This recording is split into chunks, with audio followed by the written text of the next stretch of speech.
Okay, let's fucking go, baby!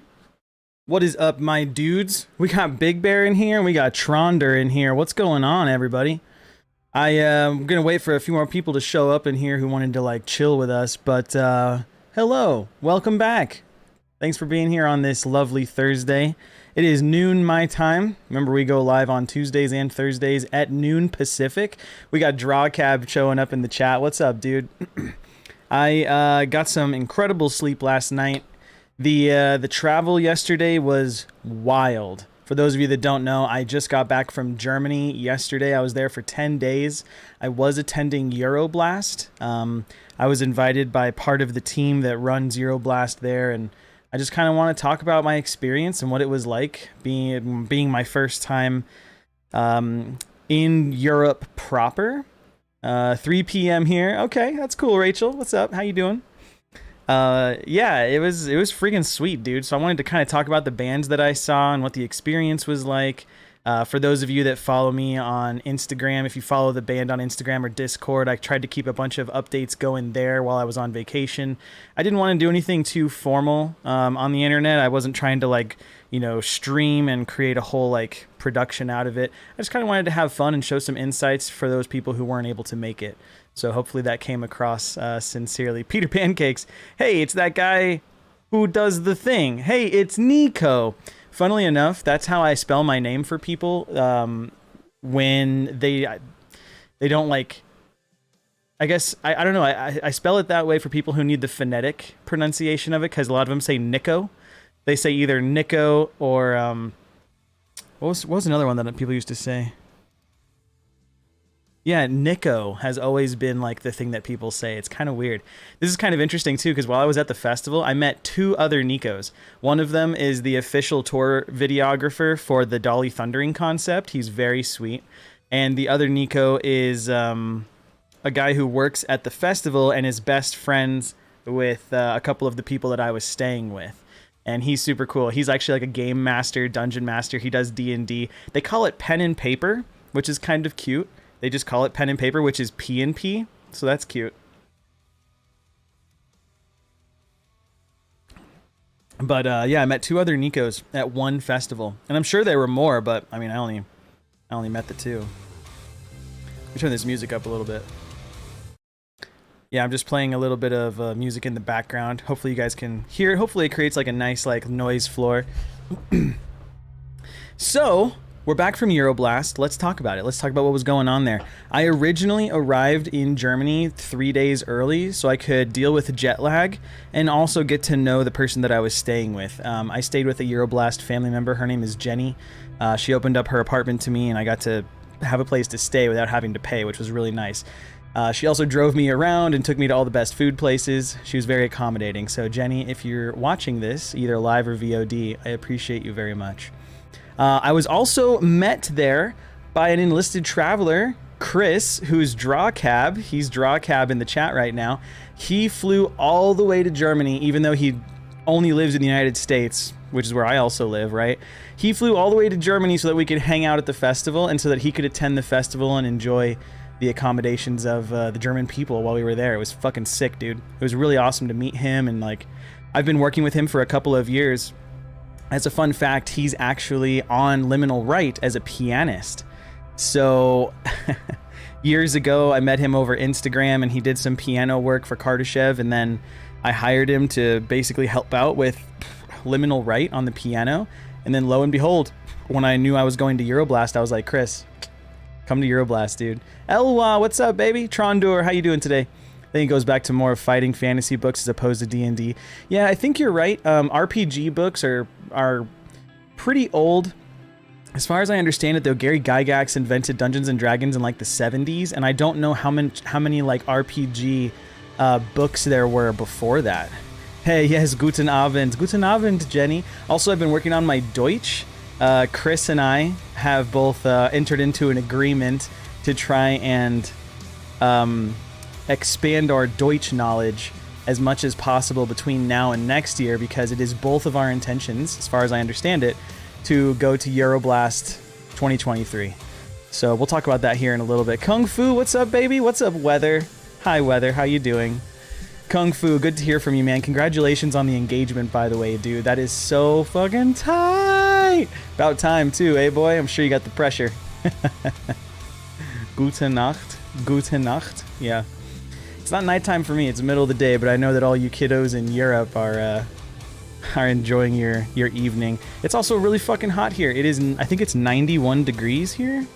And in Germany, the place that I was in, which is Cologne, for those of you that don't know, Cologne is home to the Euroblast festival, and it has been for like 15 years. Jenny and I were going through all of the past Euroblast lineups, and there are a ton of killer lineups from the past, dude. So many awesome, progressive, like black metal, deathcore, gent bands.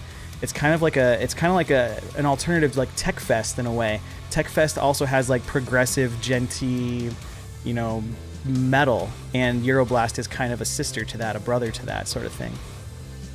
Ja, wir werden wieder da sein, nur Deutsch sprechen. Fuck, dude. I don't know. I'm not in German mode right now. Yeah, it's let's see. So at 7 a.m. it was 76 degrees, and it is now 88. So it's getting pretty close. It's gonna be 94 today, I think. So it's gonna be hot as fuck. But anyways, let's talk about Euroblast. Peter says, how was the weather in Cologne? It's a crisp 59 in Washington. Yeah, in Cologne, it was like in the 60s every day. In the mornings and at nights, it was probably closer to the 30s. You know, like you'd get pretty cold pretty fast, but Chris and I, we wanted to absorb all of it, so we barely wore our sweaters. I think on the last day of Euroblast, Chris was in shorts and a tank top, and I was in pants and a tank top. There's pictures of me on the Instagram if you want to check it out. But it was beautiful. It was like 50, 60 degrees. It was amazing. I would highly recommend it to anybody who has the means to plan a year in advance to travel to Europe, assuming that that part of Europe is in a position to receive you. I would highly recommend going there and checking out the festival. It was beautiful. I met a lot of really awesome people too. Not to like start off with it, but like as far as Kardashev fans are concerned, I met some German people who were Kardashev fans. I met people from Israel who had traveled to see Euroblast, and Chris was wearing a Kardashev shirt one day, and they said, "Oh, hey, Kardashev, that's a cool band." And he's like, "You like Kardashev?" And they said, "Yeah, we like Kardashev." And he's like, "You want to meet the guitarist?" And they're like, "Yes." And Chris runs over, he's like, "Nico, there are people from Israel here who like your band." And I was like, "Oh shit." And I like ran over there and like introduced myself and talked to them for like 20 minutes. It was super cool. There was a guy from Portugal / Venezuela, I think he is where he's originally from, who lives in Portugal but flew in to attend Euroblast, and he also likes Kardashev, and so I spent a lot of time with him. His name's Caesar. He's very sweet.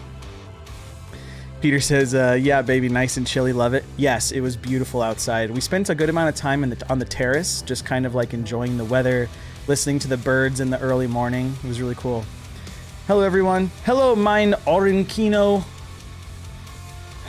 Was in shorts and nips, so it's chilly along with those kick-ass wings. Yeah, he had on these fairy wings. I have pictures. I'm going to share some pictures here in a little bit from our adventure. It was super sick.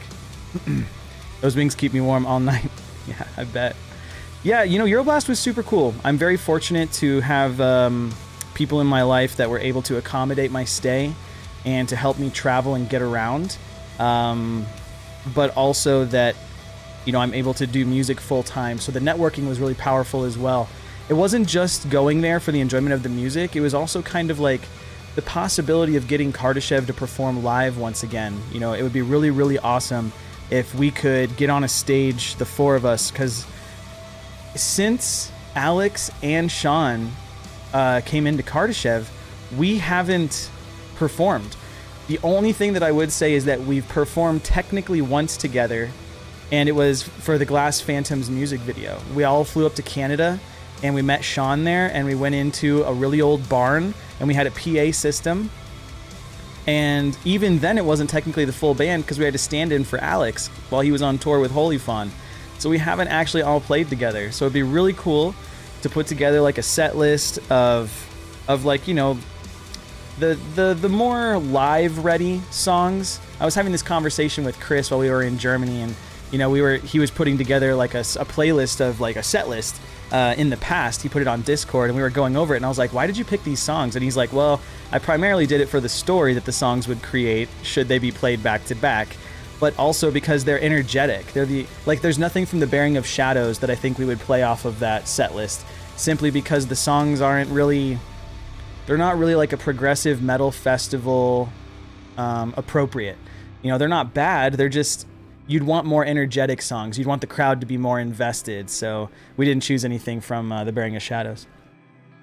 Weather says, I was in Norway for a little bit while you were away and the weather was similar. Yeah, Weather, that's right. You were posting some sweet pictures on the Discord of your adventures in Norway. I'd be curious to know what took you there. Like, do you have family there, or is that where, you know, you live part-time, or like what actually brought you there?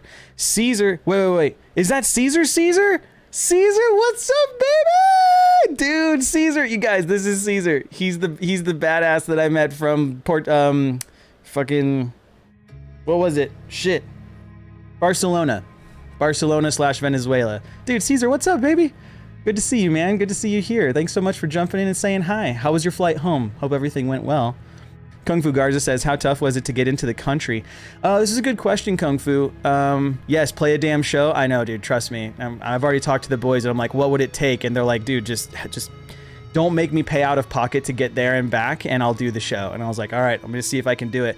Actually, I'm probably going to put a post up on the ETP on our website to inquire if anybody wants to sponsor us, or if you guys know any companies that could sponsor us. I think that would be awesome, just so that we can play live for someone somewhere.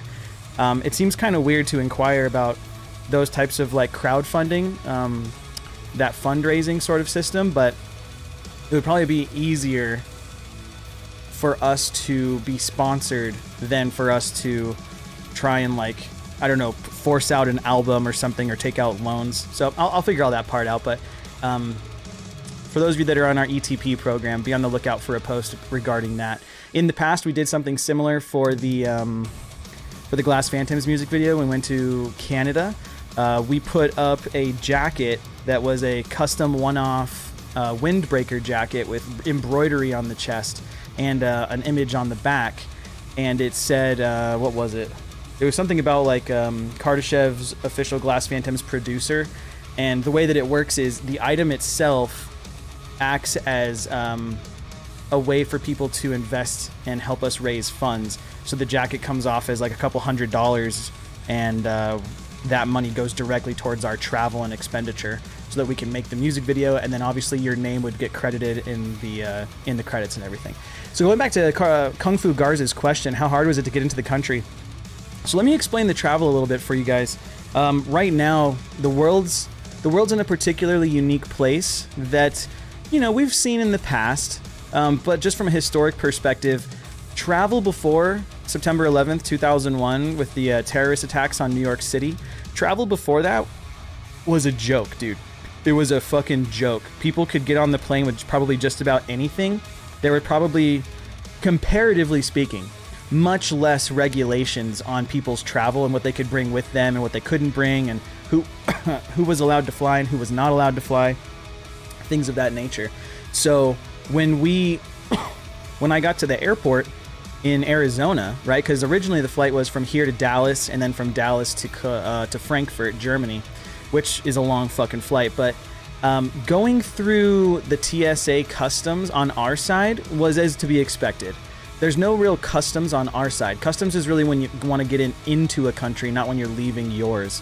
So from here, I just had to go through TSA security, and they did the whole like body scan where you have to throw your arms up and take all of your jewelry off and do all that normal shit, take your shoes and your belt off, and they scan your backpack and your carry-ons and things, and they go through that. And so that was easy. That was cake.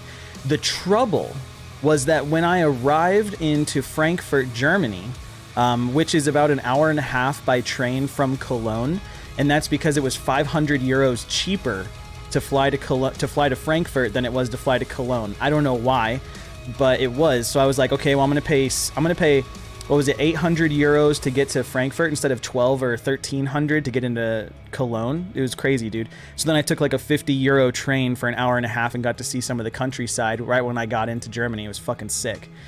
But when I landed in Frankfurt, and their airports are, you guys know airports, right? This shit is like a labyrinth. They have you like corralled like cattle, where you're weaving in and out of these like barricades trying to like get it into this line. You eventually get into the line. Dude, there must have been 300 to 500 people waiting for the non-EU customs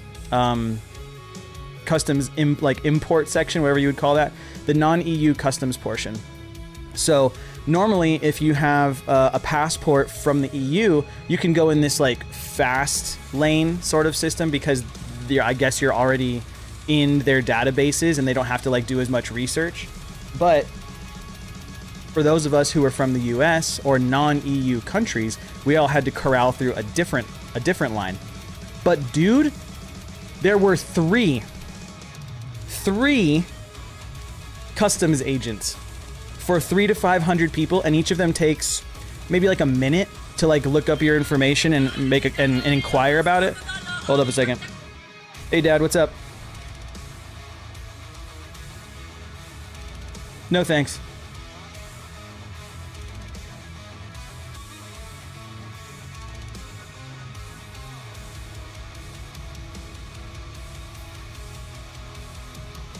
Yeah.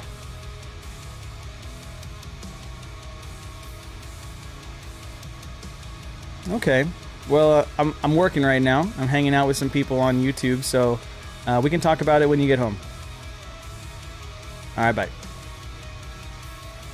My dad is so thoughtful. He's out shopping right now, getting some like groceries and stuff, and he's like, Nicholas, there are cabinets here and a piano for $300. And I'm like, I'm not interested in that, Dad.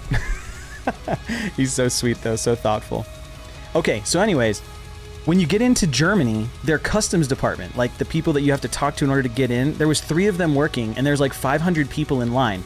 And of course, they're not going to do the thing where they like call up and like make people come into work, because by the time they get into work, that line could be gone and it's kind of a waste of, I guess, resources in that regard. But while we were in line, two of the 3 customs agents went on lunch.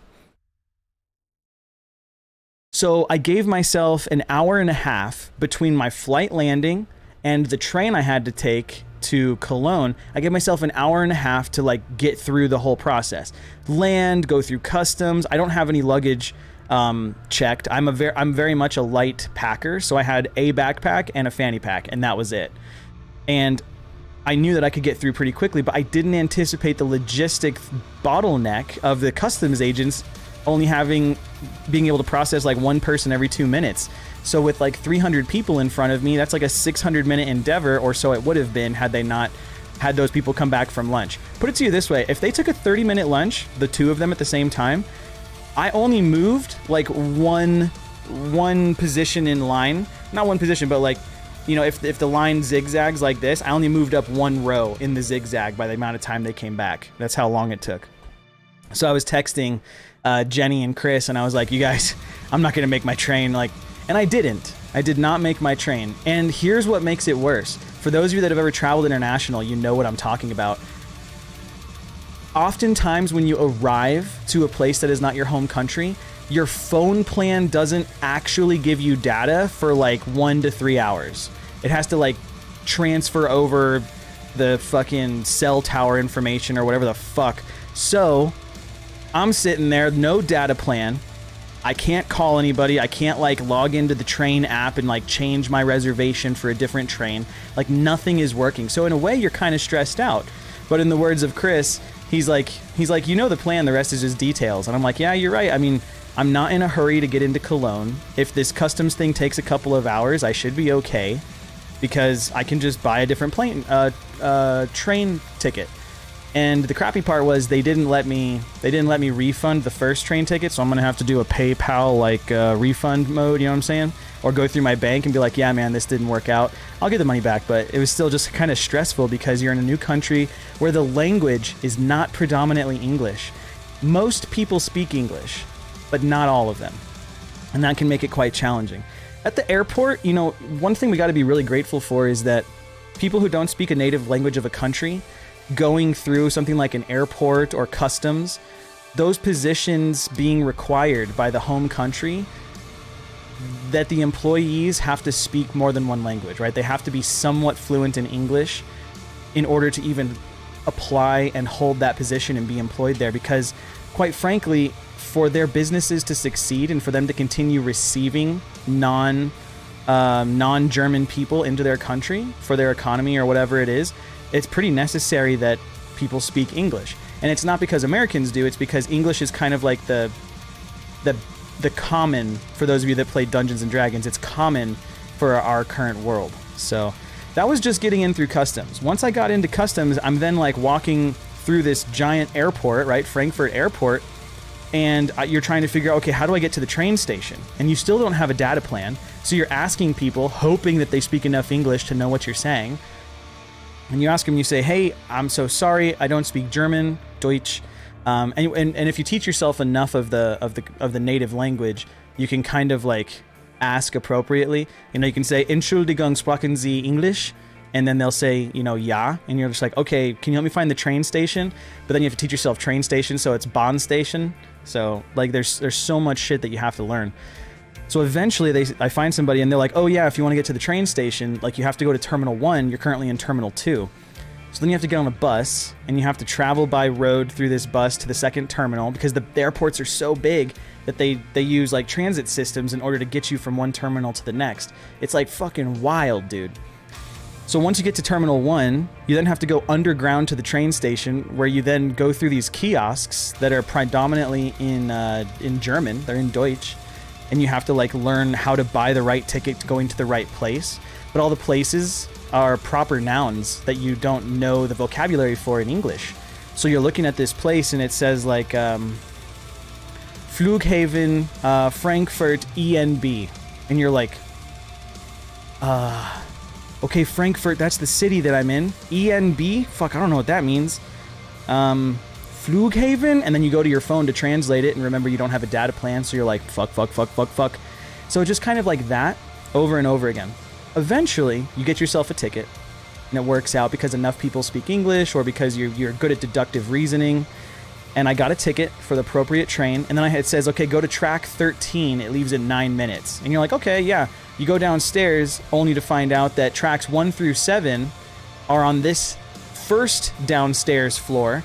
The second is the underground, which has 8 through 21. There's so many train tracks. It's like unbelievable. So you're like, fuck, I'm looking for 21. I got to go down a second floor. And then when you get to that floor, the stairwell goes down and you have track on your left and a track on your right. And you can't walk between them because the trains are big and they don't have like walkways. So if you need to get to train track 21, but you go down the stairs between like 18 and 19, you have to go back up the stairs and then you have to like run down the hallway until you find the stairwell between 20 and 21. You know what I mean? And so it's like it's this massive infrastructure. The train station alone was fucking huge, dude. Literally huge. And it's below the airport. It's below the airport. Mind-blowing. Mind-blowing. Okay, so then you get on the train, right? And you get on the train. And by the way, your ticket is digital. It's a digital ticket, you know, QR code and shit. They've got all the modern tech. QR code. And you're reading it and it's completely in German. And you're reading it and you're like, okay, I know the words I'm supposed to be looking for. That's my name. This word means train. This word means platform. Okay, so platform 21, that's my name. And it says one ticket and it says a bunch of other garbage that you just don't know what it says, right? So I get on the train and I sit down in a seat and I take this deep breath and I'm like, oh, okay, I finally made it.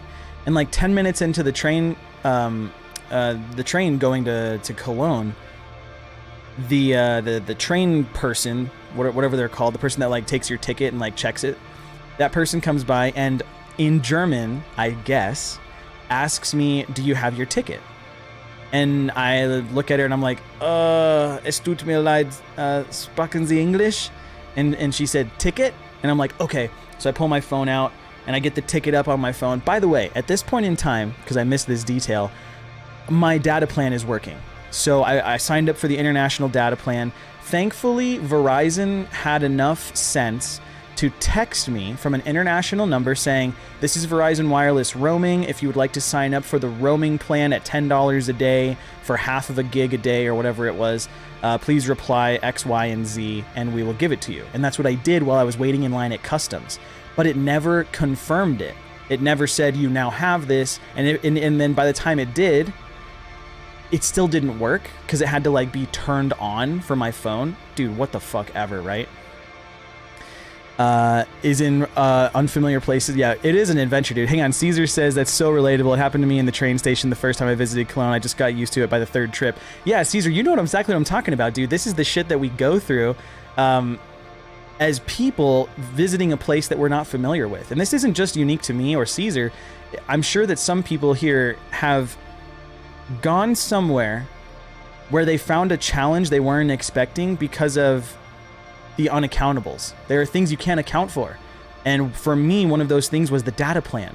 I was so convinced that by the time I got there, because I contacted Verizon and I was like, hey, I'm going to be traveling, like I need international roaming. And they're like, yeah, you've got it, like no problem, it's part of your plan. But I didn't expect the 3 or so hour delay from me arriving on the ground and them actually giving it to me. That was quite a bottleneck experience. So for those of you that are going to be traveling international, just keep that in mind. It might take some time for your data plan to turn on, because I was going to depend on my Google Translate.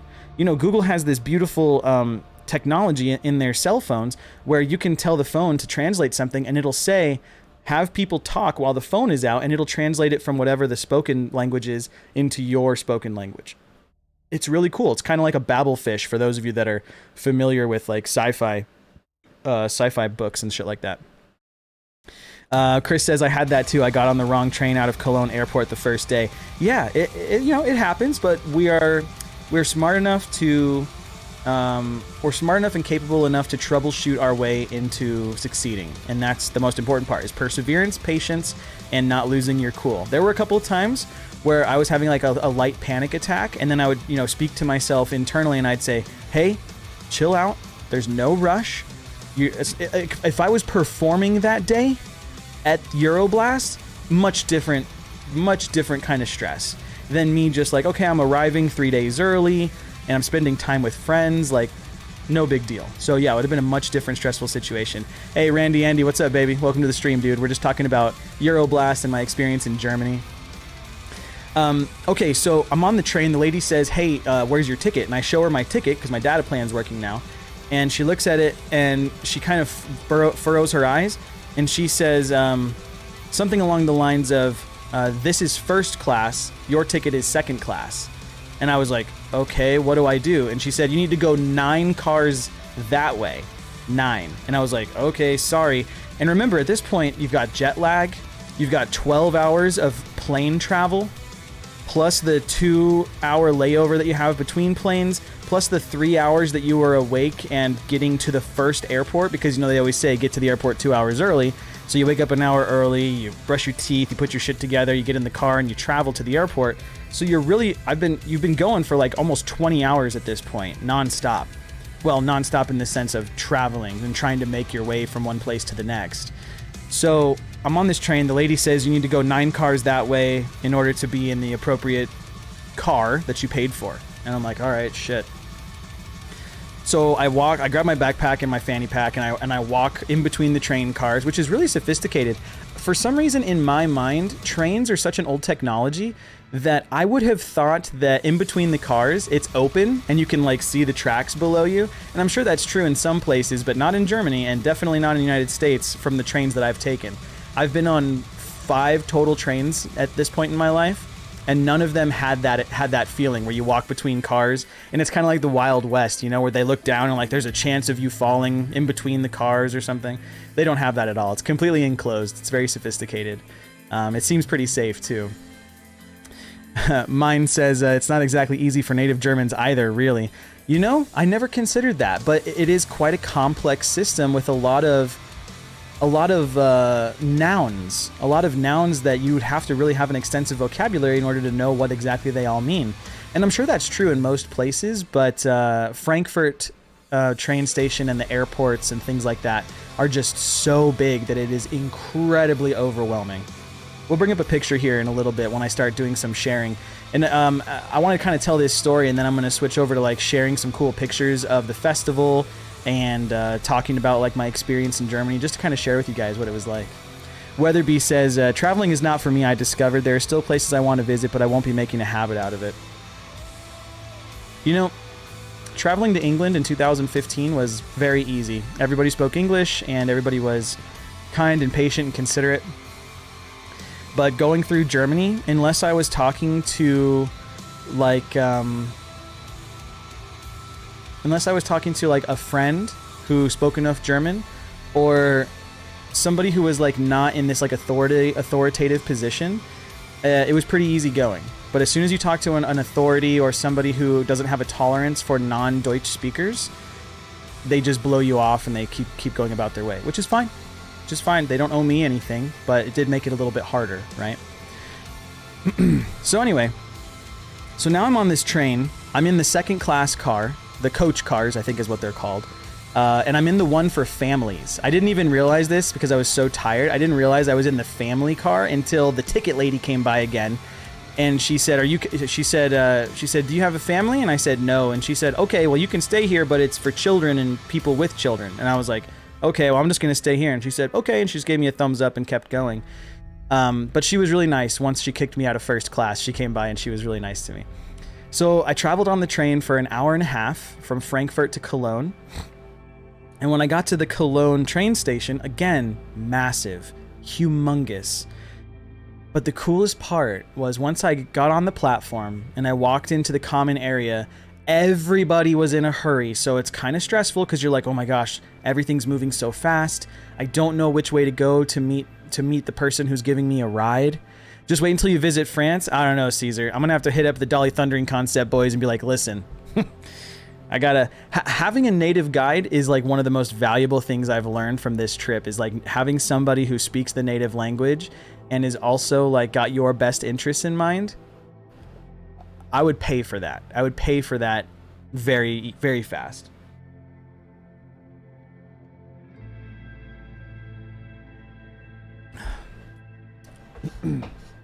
Very little patience compared to Germany. Yeah. Oh, France? Oh, I bet. Okay.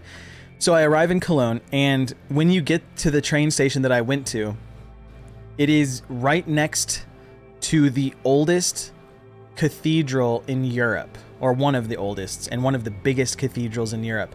It's called the Cologne Dome. I'm going to show you guys a picture of it right now.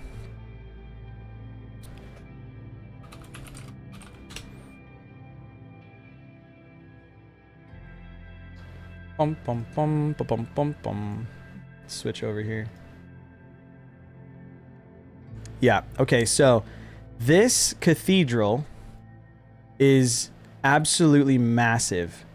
It is Dark Souls. Like, this is a Dark Souls. All right, I don't know why this is so hard. Can we go tools, size, large? And I have my own pictures of this place, but I want to show you. I want to give you an idea of the scale of this. Oh my God. Nico, why are you bad at the internet? Open image. There we go. So here's this place, right? It is gargantuan. And it's not this building and this building. This building on the left over here is another tower to another like cathedral slash church. This one back here is massive. Massive in a way that I can only equate to that of Dark Souls, for those of you that have watched some of our Elden Ring playthroughs and Dark Souls playthroughs and stuff. So, as an example, at the very tip top, there's like these little spire things. Let me see if I can pull one up. Hang on a second. At the very tippity top, let's do this one. Fucking hell. Okay, oh, here we go. This is a great picture. Okay. Do you see this like shape right here, right? This thing at the tippity top. That is just a piece of this much, much larger structure. Just a piece of it. And it's like 3 stories tall. This alone is 3 stories tall. And then you have all of this. I think in total, this thing is like hundreds of meters tall. But here's the craziest part about it. It was built, it started being built in the 1500s. This is 1500s architecture and design, and it is still standing today because they continuously recreate it.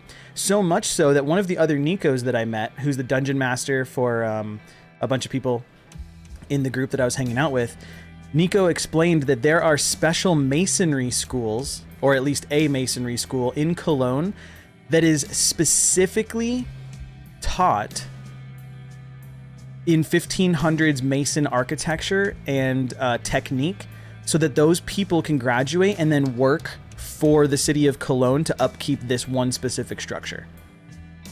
They have an entire school program just so people can keep this as authentic as possible while updating the limestone, because it's limestone, but the dark color, like see how the tops are kind of dark in color and they're kind of black, but down here it's like white and kind of an ivory effect. That's because all of the darkness is a result of acid rain eating away at the limestone.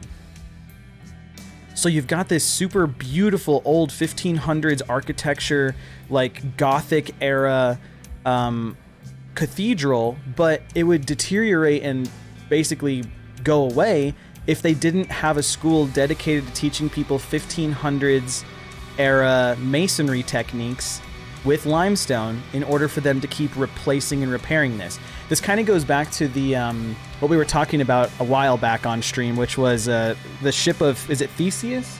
The ship of Theseus, the one where as the ship is continuously degrading over time, having been made of wood, they replace each of the panels of wood. And in doing so, the question is posed, at what point is it no longer the original ship and now a completely new ship? Because if every single piece is repaired and replaced, then it's no longer the original, it's just a replica of the original. It's kind of a similar effect here. As soon as all of the limestone is replaced, is it actually still the original cathedral? Architecturally, I would argue yes, but beyond that, I just don't know. Let me get caught up on chat here. Yeah, it is beautiful. Teek says, I'm going to have to check out the reply later tonight, but looking forward to hearing about this trip. I'm so jelly that you got to see Time the Valuator among the long list of other bands. Peace, Nico. Hey, it's Teek. Teek, thanks so much for that, man. I in this VOD that you're watching, I want to say hello and thank you for being here and for your question. And Time the Valuator was beautiful. I'm going to get into the bands here shortly. I just wanted to talk about how incredible this experience was. This was on day 2 of my arrival to Cologne. Chris met up with me and Jenny, and the three of us, we went on a day trip into Cologne, and this was one of the main places that we spent our time. It was so cool. We actually spent money to go down into the treasury. This is like a subterranean cellar, huge cellar, massive, multi-level cellar, with these giant glass panes and enclosures that house these insanely valuable and old chalices and not armor but attire, like what's it called, liturgical attire, basically. Yeah. Patrick here, had an awesome time with you guys. Hope to see you again next year. Yo, Patrick, I don't know, this is probably Patty. Is this Patty? Elstromio? Dude, if this is Patty, it was a pleasure to see and speak with you as well, dude. I'm having a blast just recounting all of the fun that I had while I was there. Oh yeah, and there was a massive organ inside, of course. So anyways, let's go back over here. So this is the dome. Here's an idea of how big it is from, no, not that. Hello. Open image, new tab. Here's an idea of how big it is relative to the city. So you can see like these modern day buildings over here. I mean, if you look down here, 1, 2, 3, 4, this is a 6 story structure. This is a 6 story building that has bays big enough for vehicles or shop fronts. It's Patty. Hi, Patty. This is a 6 story structure with shop fronts in the bottom. And then you have this, just Goliath. And I think it was either Patty or Nicky, as they call him. It was one of them who was telling me that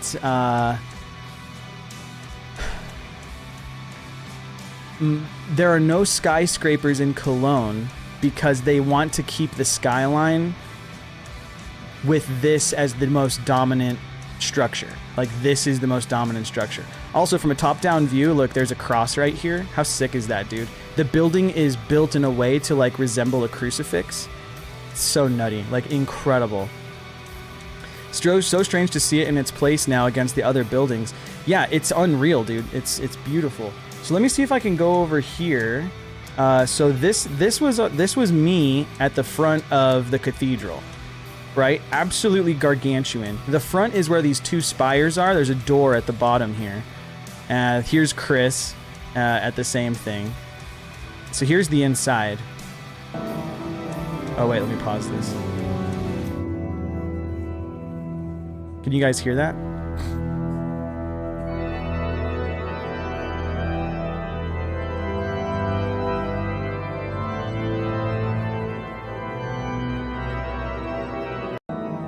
The Dark Evil? What's up, baby? Is that Nikki? Praise the building. Yeah, so here's one of the organ pipings way up here, like on what's effectively the third floor, but it's really like the 12th floor because this place is fucking enormous. Absolutely enormous, dude. So there's like some of the inside. These are videos from Chris here. There's some of the piping at the top. And like it's really hard to tell the scale, but like look here, this is a person down here in the black. This is a person like wearing a black hoodie and black pants. And like even if you look at these statues that are halfway up the pillar, the statues, I think Chris and I argued, were like 8 to 10 feet tall. Right? They're like 8 to 10 feet tall, and these are halfway, and then it's the architecture still goes up even further, dude. Ugh. It is Nikki indeed. Oh, what's up, baby?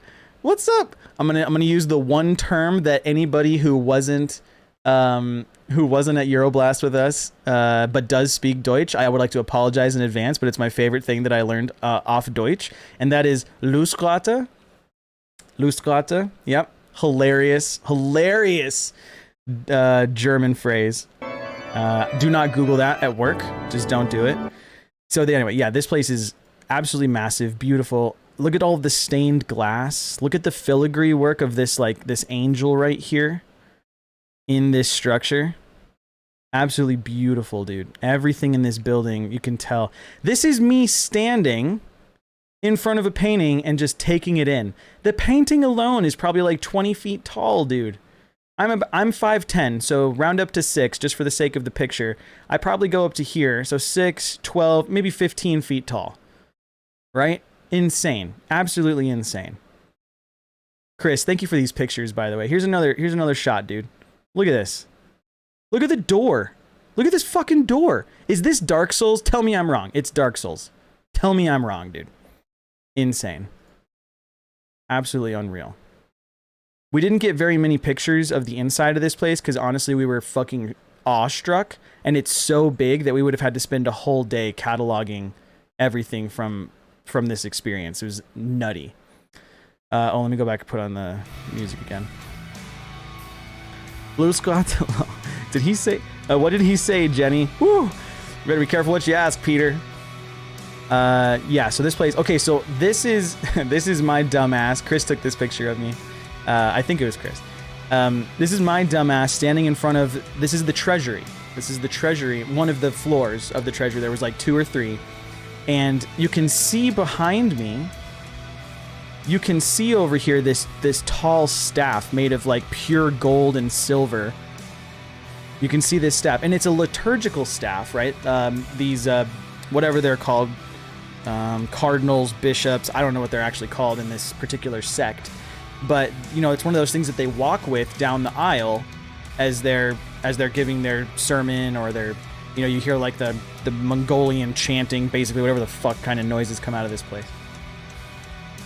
Still a dopest hoodie. Oh, the Metal Blade artist. Yeah, I love that hoodie. It's really nice. Although I got a Euroblast hoodie this year, thanks to the Euroblast team. They basically gave them to us. Chris and I, we each got one as like a thank you to the people who are helping out around the grounds. People who are running the stall, like the vendors, the people running the kitchen, the people running the cake stand. We'll get into pictures of that here in a little bit, but it was absolutely beautiful. Peter says, I want to Google it, but I can't tell how to spell it. Yeah, maybe ask in Discord. I'm okay if you guys want to talk about it in Discord, but don't bring it to YouTube. I just don't want them to like I don't want YouTube to see it. Even the basement walls are really cool. Yeah, everything in here is absolutely ornate. The tops of this, the structure of it all, the way it's put together, it's insane. But okay, but here, take for just a second. Look at the ornate and intricate nature of this probably priceless artifact. Look at this thing. You can see by the look on my face that I'm in disbelief at how expensive this thing probably is. But what's more is that how old it is. I think this was like a 1600s or like 1200s. It's literally no younger than 500 years. It has to be a minimum 500 years old. I am very confident in that. And I don't know if you can see these artifacts on their website, likely because they want you to come and visit and pay to see them. And I think it was like 20 euros or 10 euros or something per person to come down here and just walk around and look at everything. It's incredible. King of Goblins shirt. You know what's really funny? Yeah, this is my Dungeons and Dragons shirt. I do these commemorative shirts for campaigns that I'm in, and I try to buy one for each person relative to their character. My character's name was Kieran, and I happened to have the title of King of Goblins in our campaign, so it was an adorable little shirt that I made. But Grace, what's kind of nutty is that Jenny was there with us, and she had a shirt on from Blackcraft Cult. I think it was Blackcraft, and it was a burning church. How fucking hard is that, dude? It was so sick.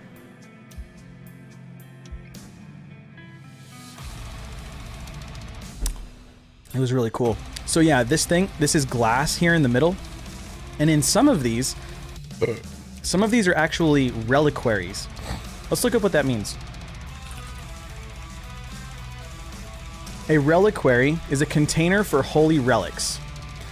So some of these reliquaries had bones of people in them, like rib bones, finger bones, things like that, and they were dedicated to specific, like, special liturgical people that from the past, right? Like one of them might have been like a king, another one might have been like a famous like pope or something like that, like whatever the fuck they are. And so this room was full of these, and we have. Here's another one, and you can kind of see how the descriptions are written. So this is the lamb, and it's a book, but this is the book top, and you can see these gold pages inside the book, and this is like a sophisticated like latch system or something. But if you read down here, The Lamb of the Apocalypse by Johann Heinrich Rohr, Cologne, 1774, silver, brass, and partly gilded. This is from 1774. Now, don't get me wrong. I'm not a historian when it comes to like the techniques of casting metals, but I can tell you that for the 1700s, this is wildly. What's the word I want? Going into this part of the cathedral, baselined my understanding of the techniques they had for sophisticated metal casting. I had no idea they could do this level of detail in the 1700s. For some reason in my mind, this is a machine level detail that would have needed like the Industrial Revolution and like 1900s era metal work. But this is from the 1700s, which makes it that much more mind-blowing, and probably why it belongs here in this treasury, right? Because it's so incredible. Grace says, yo, y'all have relics in your relics? Yeah, basically, that's what they've got, dude. Nico, I'm learning to sew. Do you want a custom dice bag? Yes. The details on the hair are bonkers. Yeah, dude, like the hair tufts. Look at that. Look at the way it's cut and how it swirls. It's just insane. Okay, let's see what else we got here. Okay, so this is a bad picture. Let me go to the... okay, I guess this is the only picture I uploaded. I've got more. I just have to upload them from my phone. But here's a bunch of goblets and like more reliquary-like stuff. But each of these are also from like the 14 to 1700s. Incredible, dude. This is a really bad picture, so we'll move on. So here's some of the mason work. Some of the mason work that goes into the cathedral. Right, like if you look at this isn't done by a machine. Remember that masonry college is dedicated to helping them like learn these techniques and be this detailed when they're putting this together so that they can replace all of the stuff on the outside that is eaten away by acid rain. And here's the other thing too, like look at this while it's here. Look at the symmetry. My picture is a little bit, you know, it leans down to the right, but the symmetry is crazy. Like Photoshop would have a hard time making this symmetrical, and that these people are doing it by hand. And if you mess up, you basically have to start over.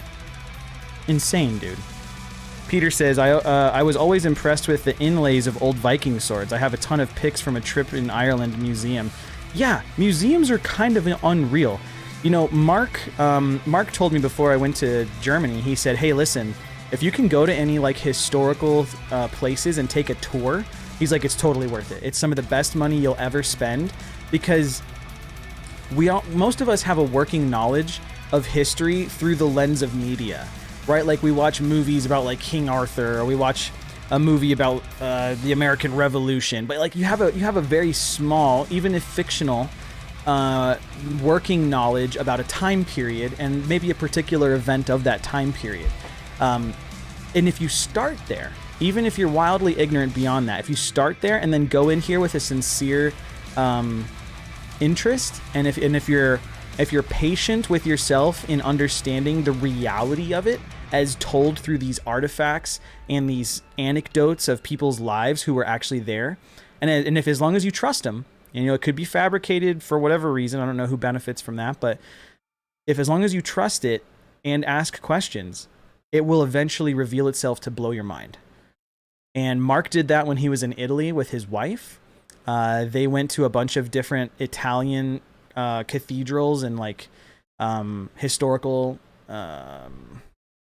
grounds, and they took the tours. They paid for the people who work there to tell them about it, like how it is, and you know how big it was, and what it was made of, and who was responsible. Another fun fact about this cathedral, this massive cathedral in Cologne, is that during World War II, both sides of the war agreed not to bomb the cathedral. They all just unanimously agreed somehow that this was like a place that they would not bomb. The rest of the city, leveled, completely leveled. There are pictures of it. But this cathedral stood. They let it stand because they understood its importance and its significance. Absolutely beautiful, dude.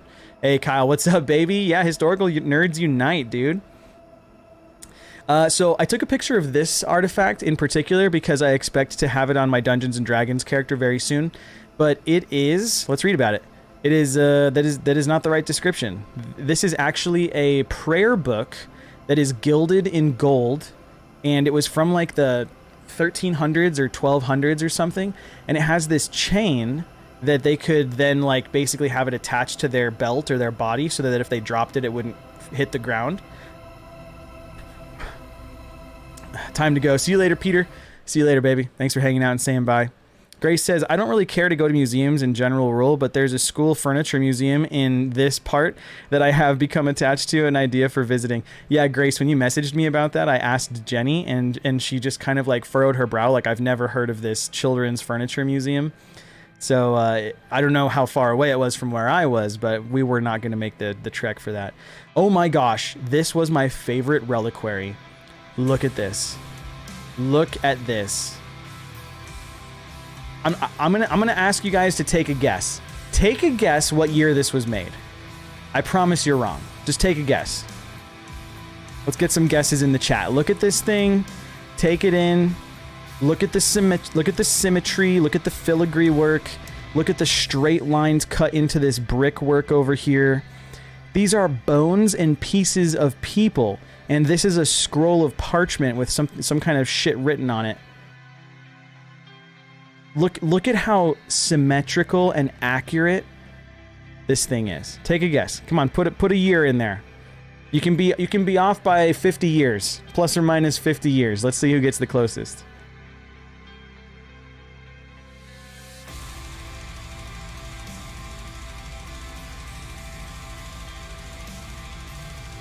Look at the bones. Yeah, Chris and I were investigating this very closely. We think these are rib bones, and in the back there were finger bones, dude. This shit's crazy. All right, here you go. You ready for the reveal? Look at the base. Look at how intricate this is. Oh my gosh, dude, look how intricate this is. Caesar says, if you ever come to Barcelona, I'll take you to La Sagrada Familia, which is completely different to Cologne's cathedral, but as majestic, and you'll love it. Caesar, I'm down. Say less, dude. I'm there, baby. All right, so Dark Evil says 1450. Kyle says 1690. Kung Fu says 1575. Here, let's get the reveal. 1560 by Mistro. Reliquary Monstrance of S.S. Damien and Lawrence.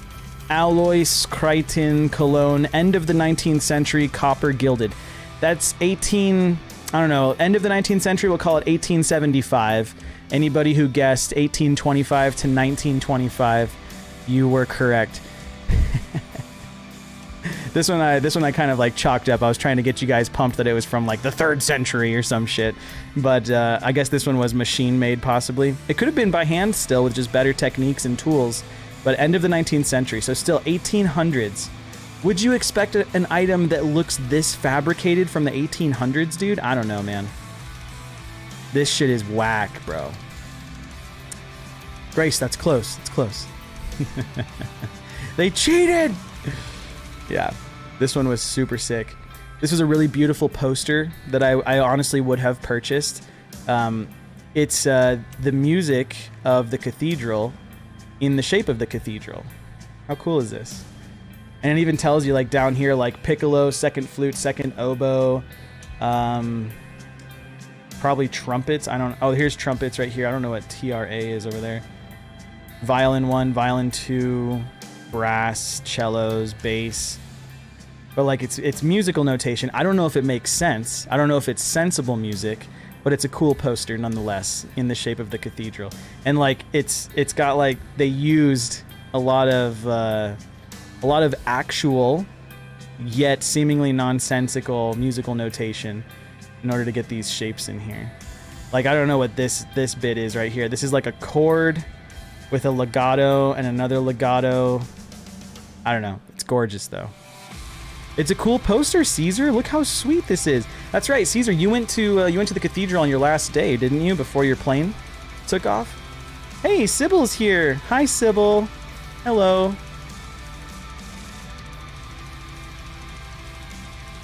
Ugh. All right, let's keep going. So here's Chris being a badass. This was in the basement, one of the basements. I don't remember what this was called, but this is where like all the kings were buried. Behind this grating, oh yeah, there's me. Behind this grating is like even further down floors. I look so goofy. I used my phone light to give me this underglow because I wanted to look kind of evil. This is such a cool picture though.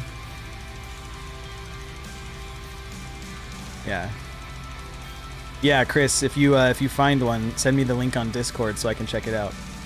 Okay, so here's another part of the organ over here, right? This is like, we think this was the main organ. We asked one of the cardinal liturgical people, whatever they're called, we asked them where the organ was, and he said it was here, behind this main organ area. And this is just one of the many bellows that are found throughout this cathedral. And as an interesting example of like the architecture, you can see here that half of this window, this like window area, is stone, and the other half is this glass. Absolutely incredible. And again, here are these statues that are on the pillars that are like easily 8 to 10 feet tall, right? And then down here, you have an example of like a person who's much closer to the camera, and then you have this like really beautiful. I don't know what this would be called, but this is like where you can like make a you can light a prayer candle in front of this. I don't know if this is to a particular saint. Most of it is not in English, so, and we didn't really take the time to learn which one was which. We just wanted to appreciate the whole thing at our own pace. So like here's the pews, and here's like people over here. Ugh. Let me see if I can zoom in down here. The whole roof of this area was hand painted by somebody. It didn't look quite as sophisticated as I thought. I thought it looked a little bit amateurish, but that's me speaking from complete ignorance. I was expecting something akin to the pictures of like the Sistine Chapel that I've seen, and looking at this, it looked like it was done by like a 12th grader. No offense, but that was like the relative comparison that I had in my head. I was like, oh, this seems much less sophisticated than I was expecting for a cathedral of this stature. But it was still beautiful, very colorful, very beautiful. I don't know what story it told. We didn't spend much time in this hallway, but that was my experience. Here's a cool video of like how big the doors are. I was trying to do some Dark Souls shit. For those of you that saw, I put the Dark Souls music on the Instagram with this video. Hey, Alex. Yeah, cathedral architecture is absolutely incredible. This thing was so beautiful. Here's a cool video of me like arriving at the front of the cathedral. Before we go any further, look at the size of these people in front of me relative to this door, relative to these windows are the second story. What's it called? Something glass. What is that called? The colored glass, whatever the fuck it's called. I don't know why I can't think of it right now, but you know what I'm talking about. That was these windows here.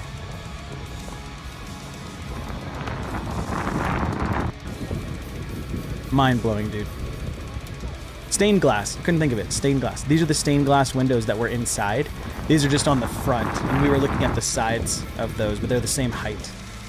There's Chris and I just laying down and like looking at this thing, just the absolute mega structure that it is. That was really fun. Yeah, and so then the trip kind of goes on from there, but that was the cathedral. That was Cologne Dome. Dude, here's like an artist rendition. Oh, this is what I was talking about. This is the World War II, like everything was bombed but the cathedral. Like look at this. Everything is in shambles, everything is in turmoil. I don't know if this is a picture or if this is like an artist's representation. But everything was bombed in World War II except for this cathedral. And so as an example, if this picture is legitimate, this bridge over here is one of the bridges from one of our pictures. And the place that we were staying was like somewhere over here in the country, maybe even over here. But this road, there's the picture, the thumbnail picture for this live stream was taken across the river, like over here by my cursor. That's where the picture was taken in order to get the shot of the cathedral. But here it is in World War II. Most everything else is destroyed. It looks like this church is in pretty good condition. There's another like the smaller cathedral, I guess wasn't quite built at this time, but it's like right here. Actually, this might be the remnants of it. Yeah, dude, fucking crazy. Yeah, here, this is very similar to the picture I used for the thumbnail. It's just at nighttime and with better color. But like, here's the bridge, and then there's the cathedral. So if we go back to this one, this structure right here is one of those pieces of the bridge. And there's the cathedral across the river. So sick, dude. Crazy. So that was day one. Day one, we went and saw the cathedral. We walked around downtown. We went to the Cologne Mustard Museum, which was really fun. They have this this mustard museum basically on the river. It's the Historische Senfumule. I don't know how to say it. Anno 1810. But it's this cute little storefront that has different kinds of mustard. Some are made with beer, others are made with honey, some are made with cayenne pepper. There was a bunch of really awesome different mustards there, and we tried a handful of them. It was really cool. So we went to a mustard museum. Here's an example of the inside. Can kind of get an idea of it. They have these this is what the mustard comes in. It's like, I don't know what it's like a pottery of some sort with like a rubber / plastic lid. I was gonna bring some home, but they didn't sell it in a quantity that was acceptable as a liquid on a flight. I think 500 milliliters is the maximum you can get liquid onto a flight without checking it, and even then I wouldn't have been able to get one of these because these canisters are like, I don't know, maybe 1,000 milliliters. I'm not actually sure. But what was the favorite mustard that you tried? So the Kulch mustard was really good. It's made with the local beer that's actually brewed in Cologne, and you could taste the beer. It was really, really delicious. It was like a Dijon mustard with beer flavor, beer aftertaste sort of flavor. It was really good. My host Jenny, she actually bought one of those 250 milliliter whatever thingamajigs, and we all ate like half of it in the amount of time that we were there. It was super cool. Yeah, it was delicious. Let me see here. You know what might be kind of fun? What if we did this? Let me see if we can do like a street view.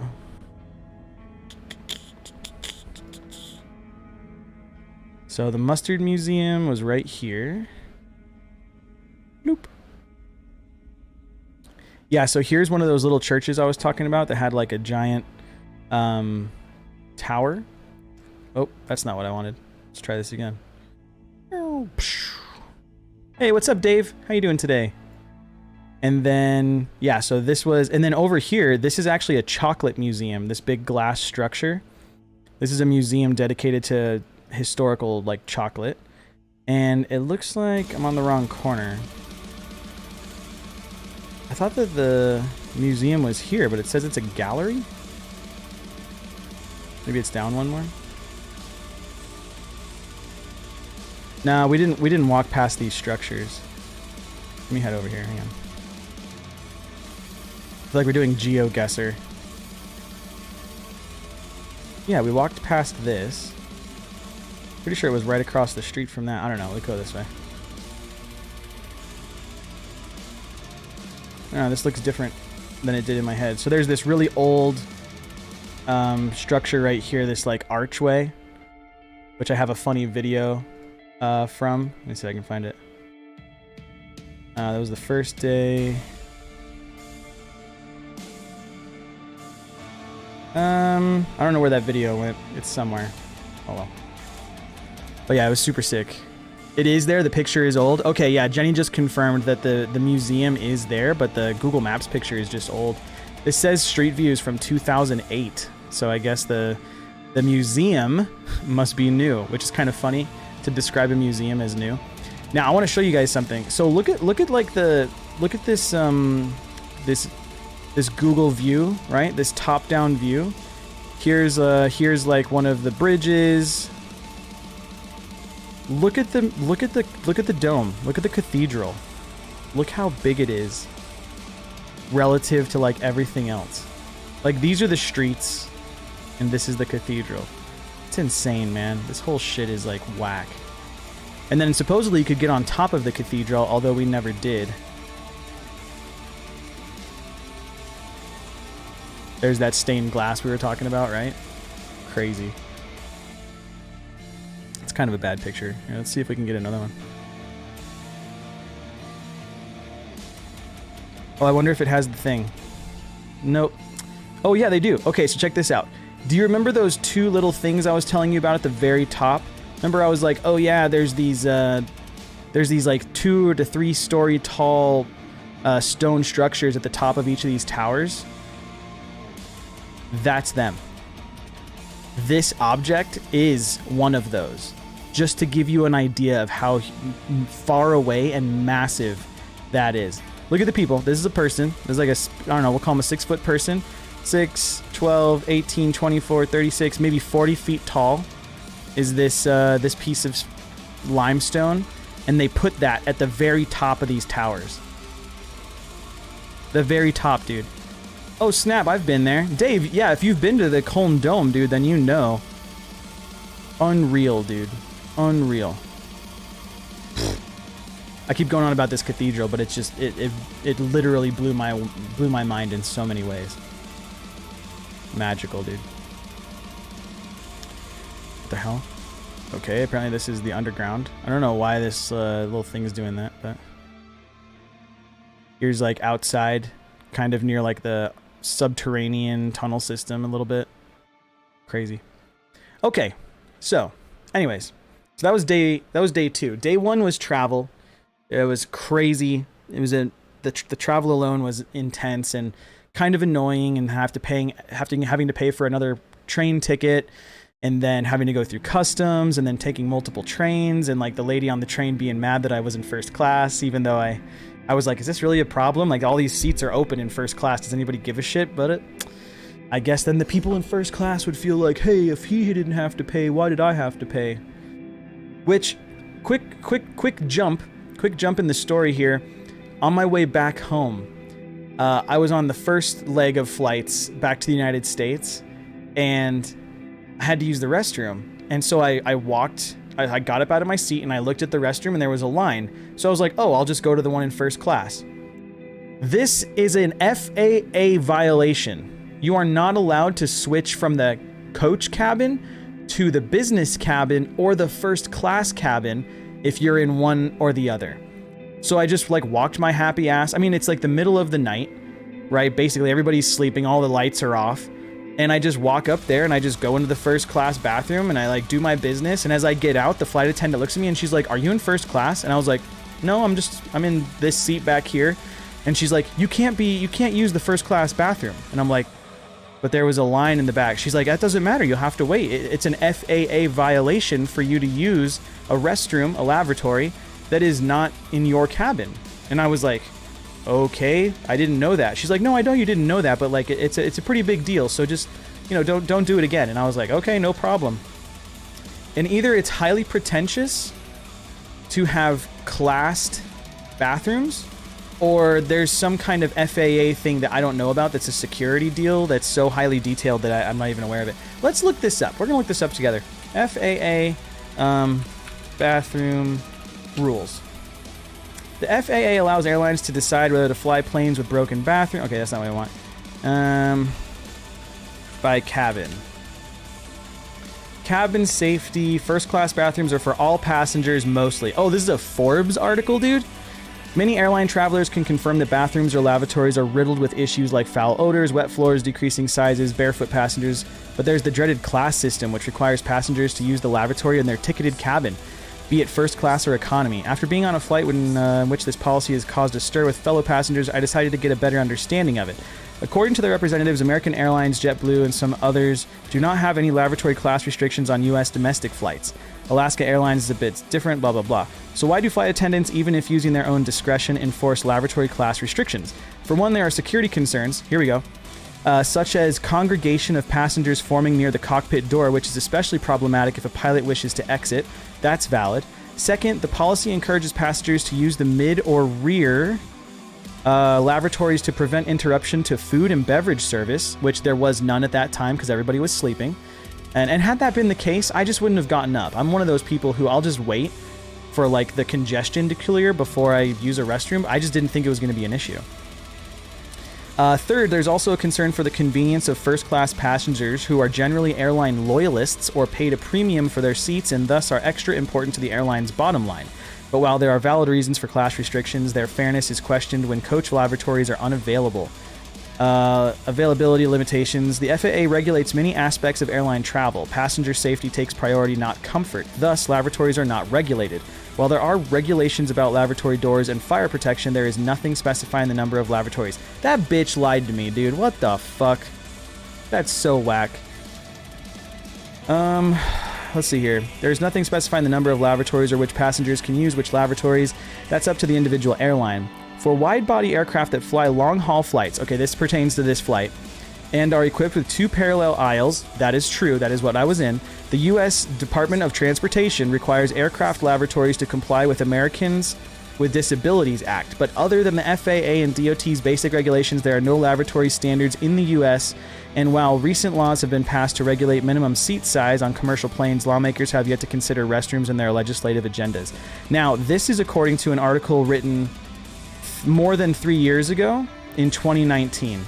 So there's likely been an update, or that lady was being rude as fuck to me, in which case it is what it is. But that's interesting that there was a sort of the fact that she said it was an FAA violation for me, a coach passenger, to use a first class lavatory makes me just a little skeptical, dude. That shit's a little bit wonky, you know what I mean?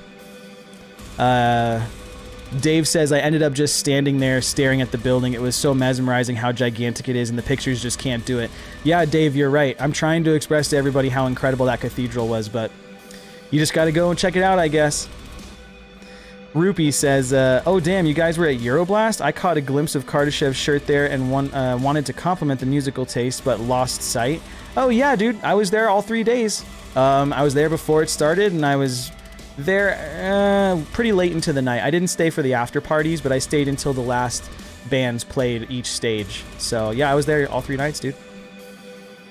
Did she make you take your pee back? No, she didn't. Although I will say that they had hand sanitizer and hand like Sani wipes, like sanitizer wipes, in the first class bathroom that they didn't have in the coach bathroom. That was like the only difference that I noticed. So it didn't seem like it was more sophisticated. They didn't have like lotion or warm towels or some crazy nonsense.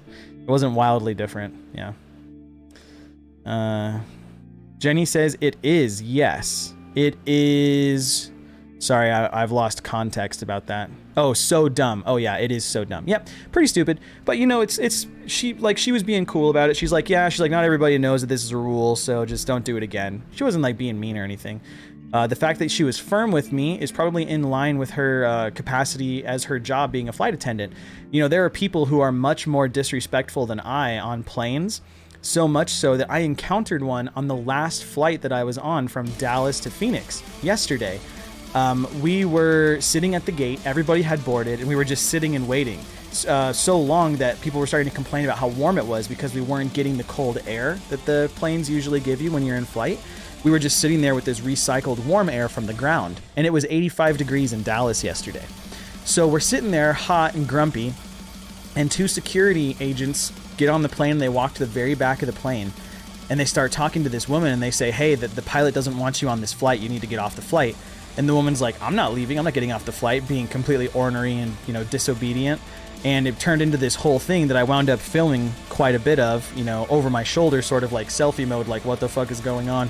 World star, you know, some crazy shit. And she was just being kicked off the plane at the pilot's request, and these security officials were in charge of making that happen. And we wound up sitting there for over an hour, waiting for her to get off the plane. She eventually got off.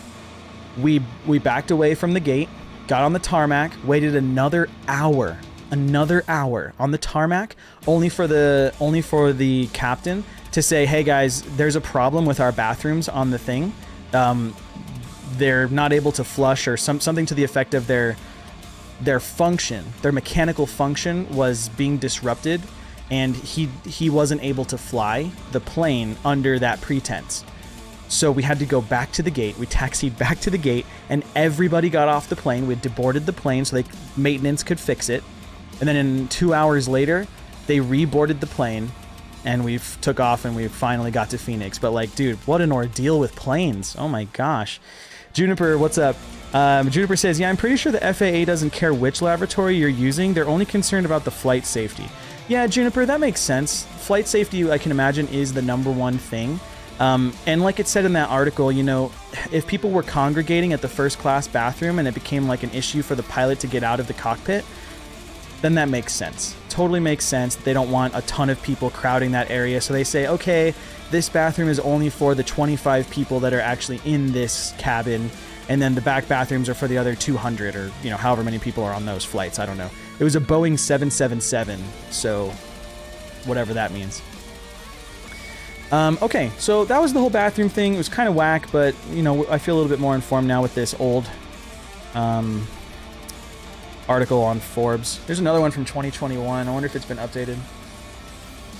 In general, the correct approach to airlines is use the lavatory in your cabin. First class should have priority for forward lavatory. However, during drink services, passengers blocked from walking back to the lavatory should be able to use the closest lav, and the emergency use whatever's available. I could have just told her it was an emergency, and then she probably would have been like, oh, that's understandable, but please don't use it again. I could have lied, but I'm not really a dishonest person. I won't deceive someone to get my way or to apologize. I will always be honest in an apology, and I will always do what I think makes sense first from like an ethical standpoint. So I wouldn't have done it if I thought there would be a safety issue. I definitely didn't want to put the flight in a safety position. But yeah, Sybil, that was Dallas. Alex says, I hate airplane bathrooms and I won't use them unless I absolutely have to. Me too. But a 12-hour flight from Germany to Dallas, Texas, it can be hard to like hold everything in for 12 hours. I'm one of those people who, when I travel, my travel day, I won't pee or poop. I won't do it. My body just tells me like, hey, we're in, I don't know if my body goes into like a crisis mode, but it goes into like a conservation mode, a conservation of energy, a conservation of like perceived risk or cost. Like the cost of going to the first class bathroom now in my mind is much greater because I know that there's like a security / safety risk with me doing that. Honestly, what I would probably do is I'd probably just buy a first class ticket. I'd probably save up for, you know, however much longer it's required to actually afford the first class ticket, not for anything, but to have the comfort of the seat, and then subsequently use, I guess in that case, whatever bathroom I want. Although, to be fair, if the first class bathroom is reserved for first class passengers, then are they under the same restrictions that the coach class is, in that in order to prevent congregation at the bathroom door in the event that there's a line, are they then also prevented from using the aft lavatories? Are they not allowed to cross cabins into the back to use a more common restroom? I don't know. Maybe that's the case. Or maybe it's a one-way street rule where like coach can't go to first, but first can use all. Maybe it's a class structure that's stratified in one particular direction. I don't honestly know. Damn, I could have come see you. Yeah, Sybil, I was actually, when we had to deplane and everything, they weren't sure if the flight would be canceled, but the rest of the Dallas to Phoenix flights were full, especially after we deboarded and people started switching their tickets. So they filled up the second flight that was going out that night. And when I called customer service with American Airlines, they said the next available flight with any kind of availability wasn't until today, the next day, at 2 p.m. MST. So I would have had to wait until a half hour from right now. Actually, no, it's an hour ahead. So 30 minutes ago before I could get on my plane. And in the event of doing that, I actually contacted one of our enlisted travelers who I knew lived in Dallas. And I said, hey, there's a chance that I might be stuck in Dallas tonight. You want to like get dinner or breakfast or something, you know? And they were like, yeah, totally. I'll come pick you up. I'm 20 minutes from the airport. And I was like, oh, I'll let you know if I need you. Turns out I was able to actually get on the flight once we reboarded, and I went home last night, which was really nice. What's up, Bob? Bob says, sup, Nico. I've never flown, but not surprised. It's a class-led world after all. Yeah, Bob, I think there's some truth to that, and I'm not ignorant to that truth. I just wasn't expecting the restrictions to be so egregious. Egregious is the wrong word. I just wasn't expecting those restrictions. That's all. I thought that a bathroom was just a bathroom for the sake of being a bathroom. I mean, first-class passengers are not going to shit or piss differently than I am. They just want the convenience of not having a clogged bathroom with a line of people. So be it. Okay, so that was day 1 and day 2 of Cologne. Spent a lot of time walking around in downtown Cologne by the cathedral. We went into different various shops. There was a really cool board game store. Let's go pull that up. The board game store was really sick. I think it was called Old World Games.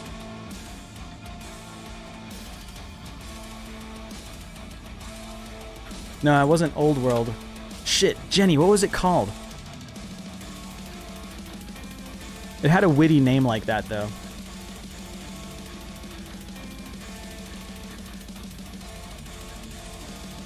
It wasn't GameStop. Yeah, thanks, Sybil. I'm also glad that I'm home. Brave New World. That's right, the Aldous Huxley novel. Brave New World. This was a cool little game store, dude. This is the front end of it, so, you know, pretty typical shop, but look how, like, loaded this place was with different board games and, like, D&D modules. The layout was different when we were there, but, like, they had this underground and this above ground area that was just packed with games. It was so badass. Really, really awesome game shop to be in, and it was this packed with games. Yeah, thank you, Jenny. I knew it was a novel. I was like, oh, it's like a novel name or something like that. Here's an example. So when you walk in, they have a downstairs, and then they have this like main floor / upstairs. It's kind of like a bi-level. There's one floor that you walk in on, and then there's a down, and then there's an up. And it was really awesome. The guy that was working in there, he had a hat on that was in flames. He had an in flames hat that he was wearing, so I knew it was metal. I was like, that's fucking sick. And then just a really cool board game store. It was beautiful, full of awesome games. We probably spent like 20 minutes, 30 minutes in there, and I did wind up buying a game, which actually, let me go grab it.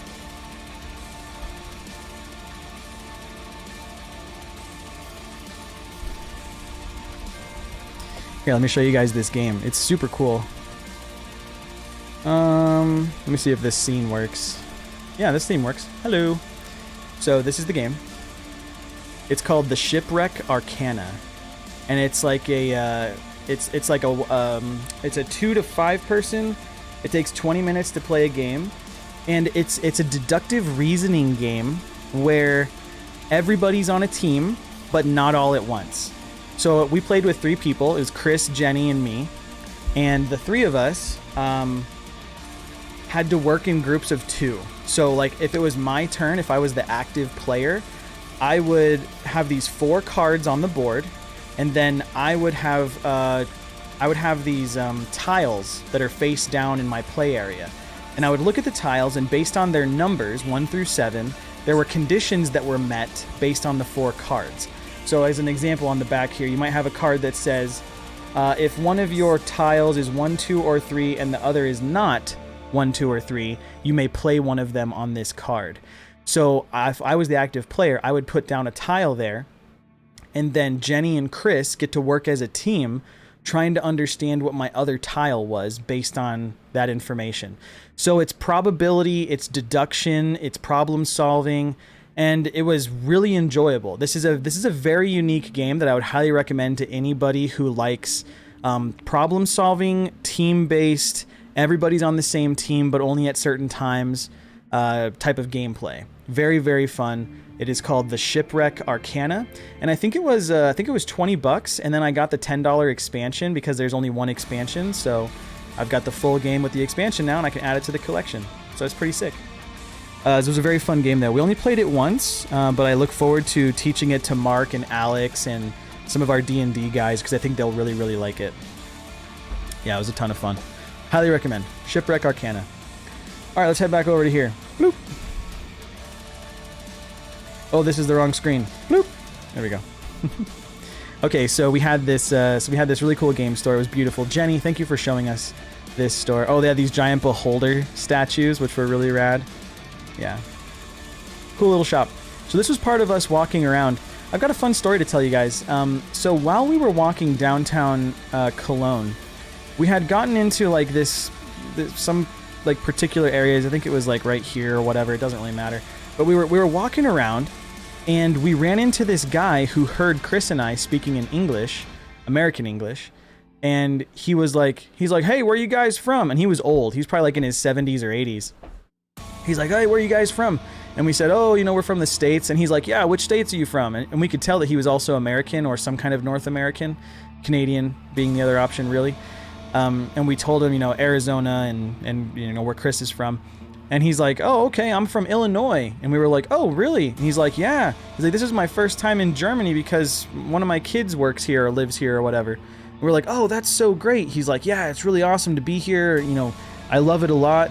And I'm really looking forward to see. Oh, no, it wasn't his daughter. It was a friend of his who he hadn't heard from in like 60 years. He's like, oh, I haven't heard from this guy in like 50 or 60 years. And we were like, whoa, that's crazy. And at one point I asked him, I said, so are you meeting up with anybody else while you're here? And he said words to the effect of, no, there's nobody else I can meet up with because I don't have any friends. And that's kind of like a weird sort of way to say that I'm a loner / have low self-esteem. I wasn't really sure. I wasn't evaluating it in the moment. I just thought, oh, that's a peculiar way to word that sentence. And then I said to him, oh, why don't you have any friends? Just kind of like following up the conversation. And his reply was, and he got teary-eyed, but he said, oh, it's because I don't have any friends. And I said, oh, why don't you have any friends? And he just got teary-eyed and he said, it's because of who I am. And we were all like, okay, weird, but I understand somehow. And then we kind of like, spoke a little bit more, but that was kind of the end of the conversation. I just remember it being very peculiar. And I do this thing where I hypothesize the meaning behind somebody's words or actions. And I was like speculating to myself, thinking like, what could he mean? It's because of who I am. Chris, do you remember this conversation? I know you're working right now, dude, but if you can chime in, like, why don't you have any friends? It's because of who I am. And his eyes were full of tears and they were getting red. Yeah, it was just so peculiar, man. It was super weird. I feel like this guy has been a loner for the past 60 years until he reached out to a friend that he knew who lived in Germany, and that friend accepted him wholeheartedly. And so he went to him because he had nobody else. Just so strange. I don't know, very, very empathetic moment. Very strange. Yeah, Jenny, it was sweet. Grace says, I wish I had a better games shop near me. The only one nearby is pretty much only catered to TCG and Games Workshop stuff. They still sell board games, but not much. Yeah, you might ask them, Grace. You might say, hey, you guys should get some more board games in here, or ask them if you can start pre-ordering a board game with them. That might help them start to bring in that kind of inventory. Our local game stores around here are really good. We have really good game stores here that they stock a lot of trading card games. They stock a lot of like Warhammer and like tabletop war games and stuff like that. It's pretty cool. Yeah, Jenny, you also remember it? It was weird. Sybil says, I wonder if he just seemed weird to other people or if he's a bad person. I was wondering that too. I wonder if he like had some egregiously terrifying history that we were just ignorant of, and he's like a serial killer that got out of prison 60 years later. Like, I don't know, dude. It was whack. Bob says, I feel that. I've been toxic in the past, so I have a hard time letting people in, working on it, though.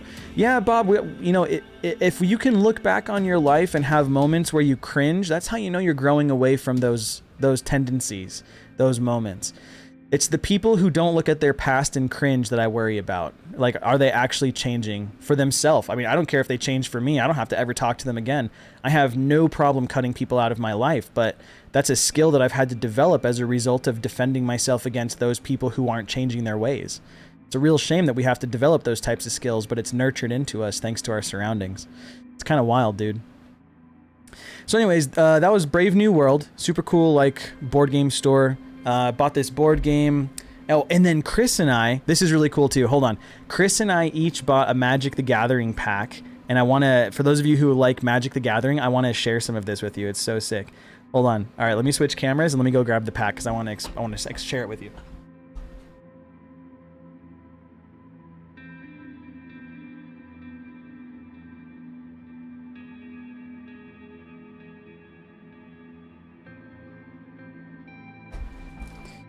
All right, so for those of you that play Magic the Gathering, Chris and I decided before we went to Germany that we both wanted to buy a booster pack of Magic the Gathering off Deutsch, which is in German. And so we did. So if you look at this, this is normally called Magic the Gathering Dominaria Bundle, and this says here Dominarias Bund, right? It's just a little bit different. But the marketing is still the same. You still have a Johnny on the front and all that kind of stuff. Caesar used to play Magic? Oh, wow, dude, that's so sick. Yeah, we used to play it back in the day as well. I played it from when I was like 13 years old until I was about 24. And then I took like a 5 to 7 year break. And then last year I started playing it a little bit more with my friend Tyler. So it's super cool. But I wanted to show you guys some of the differences. So here's an island. Come on, camera, you can do it. And you can see here that the islands are called Insel, which means island. And then the type of land that it is a standard land Insel, right? So basic land island. Kind of cool. So here's some crazy shit. Let me find an easy one.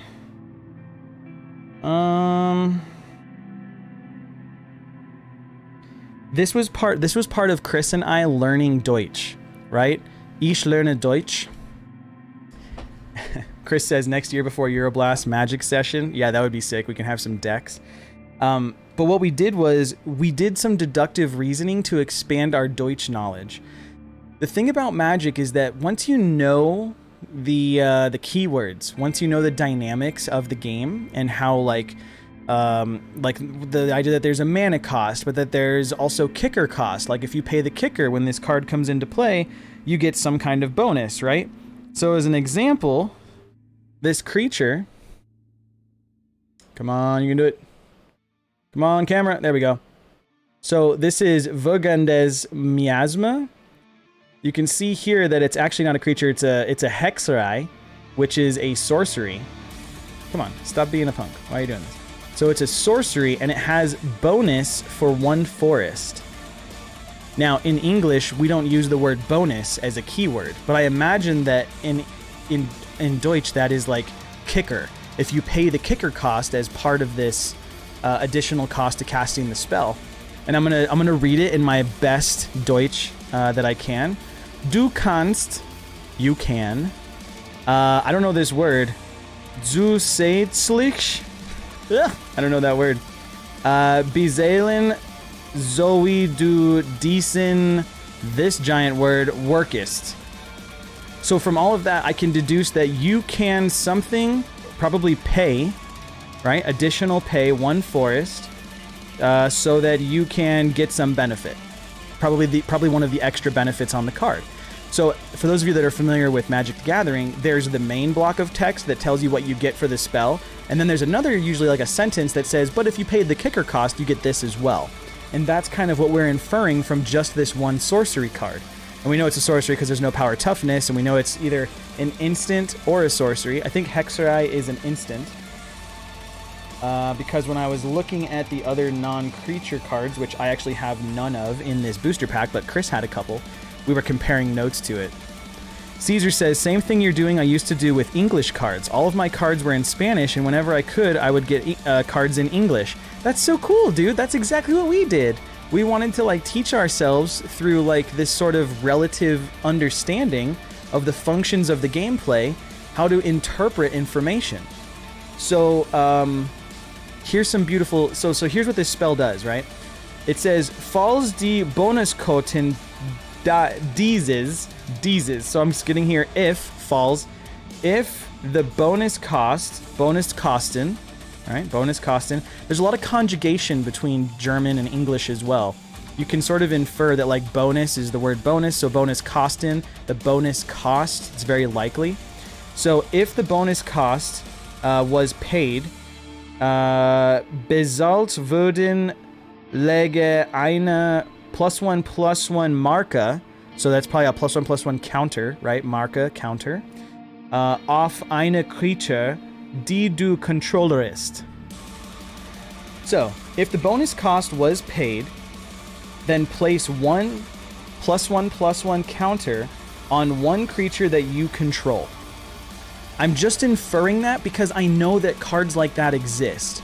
And so if I take that knowledge and I apply it here, that I know that the word Marka is probably counter. I know that Eine is 1. Creature is just spelled with the letter K and it has a couple different letters, so that's the word creature. That's pretty simple. But the other context is if you look in the pack, this is a legendary creature. So I know that this means creature. And so using these context clues just made it really enjoyable to relearn this game a little bit in a different language because we could infer what it was doing. Now, are we going to be right 100% of the time? No. But we had a lot of fun getting as close as we could, and we would ask Jenny, our host, hey, are we on the right track here? And she's like, I think so. But Jenny doesn't play Magic, so she's just assuming that we're interpreting the grammar and the language correctly without knowing the intricacies of the gameplay. Rupee says, I love your German pronunciation. Thanks. I try really hard. Sybil, that's a pretty good studying exercise. Yeah, it did really well. Rupee says, English Magic cards and translating lyrics were the best way to learn English for me. Yes. Somebody had mentioned, actually Dave says, listening to Rammstein taught me German, lol. Yeah, I have dissected German lyrics to better understand the grammar of the prose of Deutsch.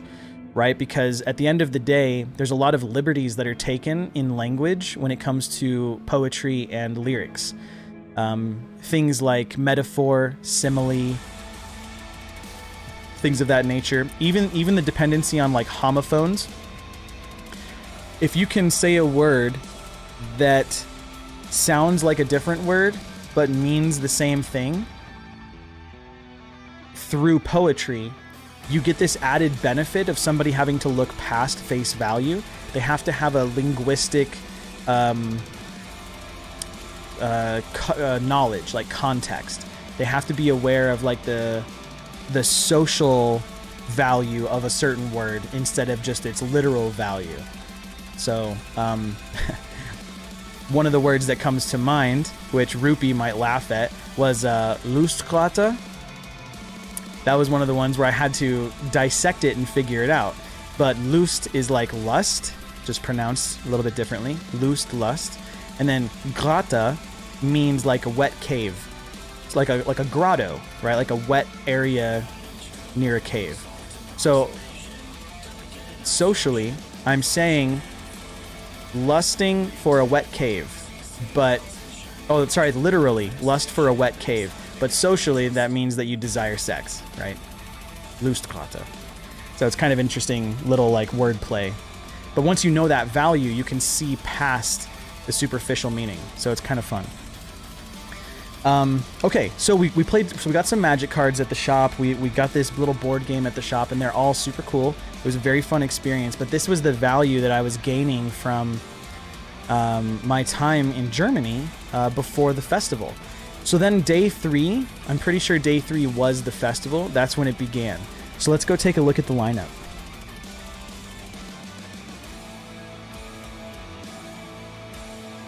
All right, here we go.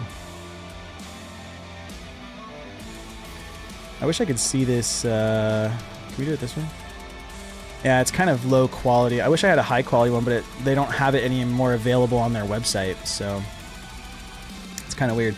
But anyway, here's Friday, September 30th. Headliner was Pliny, Unprocessed, the Dolly Thundering Concept, and Time the Valuator. So the way that they worked this was they would have 2 stages. There was one in the underground and there was one in the main room. The underground was a very small stage, one of the smallest stages I've seen in a long time for a festival. The top stage, the like main stage, was massive. It was the perfect size for most bands of most calibers, as you can see here: Viljarta, Vola, Dirty Loops, Humanity's Last Breath. Like all of these bands on the main stage. There's main stage, here's second stage. So the way that it worked was you'd have Ares, who opened the night on the second stage, while Time the Valuator was setting up on the main stage. So you'd go downstairs, watch this band, then you'd go upstairs, watch this band, then you'd go downstairs and watch Koj, and then upstairs for the Dolly Thundering, etc., etc., etc. But let me tell you something. The first night were these bands, and it was a short day. The first day is just a little bit shorter, being that it's a Friday. Some people had to work, so they started later and stuff like that. Lustgrotte, just a classic one. Like Kinderkanal. Oof. Please don't ban me, YouTube. I don't know what that means. I'm still learning. Kinderkanal. I don't want to know what that is. Do you still have the website with the schedule? I probably do. The one that Remy made? Chris, can you post it? I don't know if you're on your phone or not, but if you are, can you send it to me like as a DM on Discord? I don't think I have it on Discord. Let me see. Yeah, I'm not seeing it here.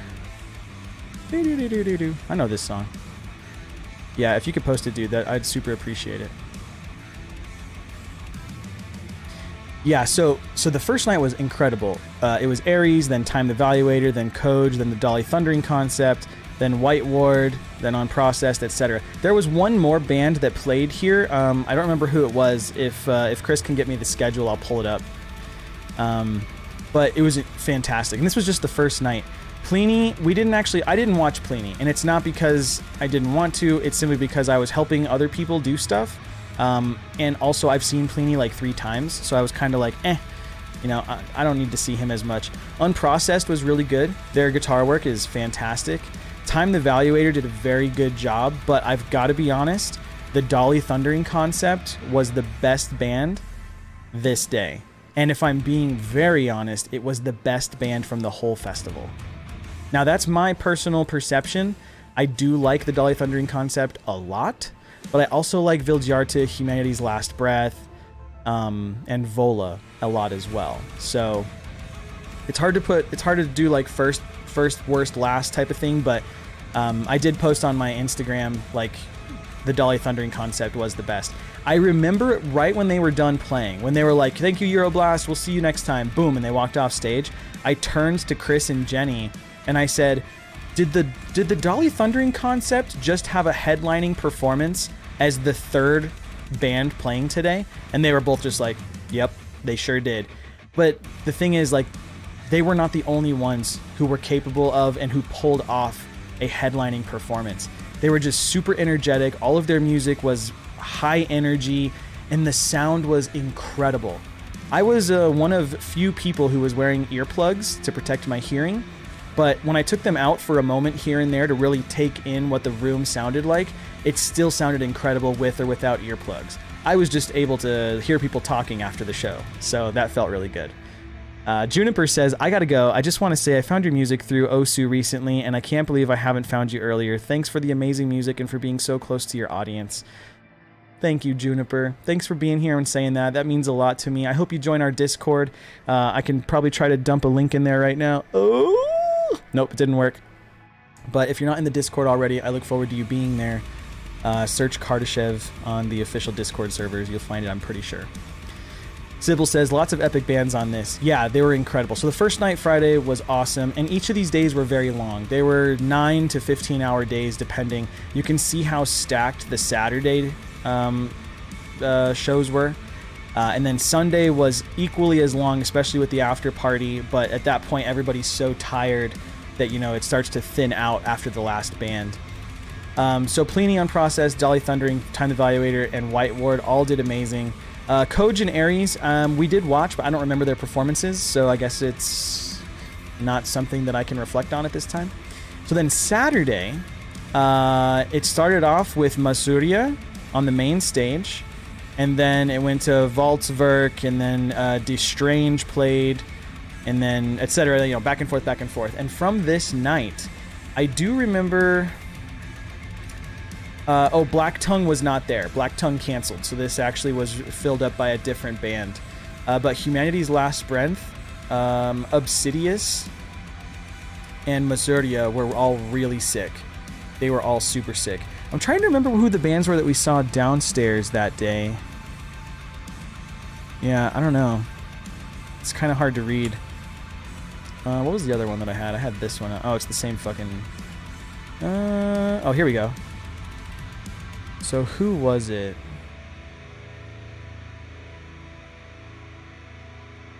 Exploring Birdsong was really good, but I think they were on this day. Nope, they're right here. Exploring Birdsong was very interesting music. They had this like female... Oh, Viscera. Yeah, Viscera was really good too, Jenny. Viscera took the place of Black Tongue. They were really sick. Or was it this one? This was Viscera. No, this is Viscera.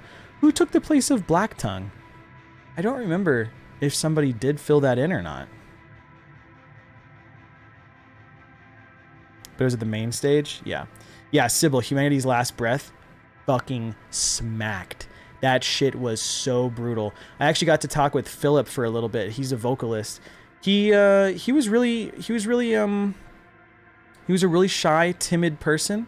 He's really tall. He's like 6'6", something like that. Really tall, skinny guy, but when I was talking to him for a bit, because his girlfriend introduced me to him because she knows Kardashev, he was like, oh, dude, nice to meet you. Like, thanks for coming out. And I was like, dude, thank you for being here from fucking Sweden or whatever they're from. And he seemed pretty tired and kind of like socially at his limit already at that point, and they'd only been there for a couple of hours beforehand.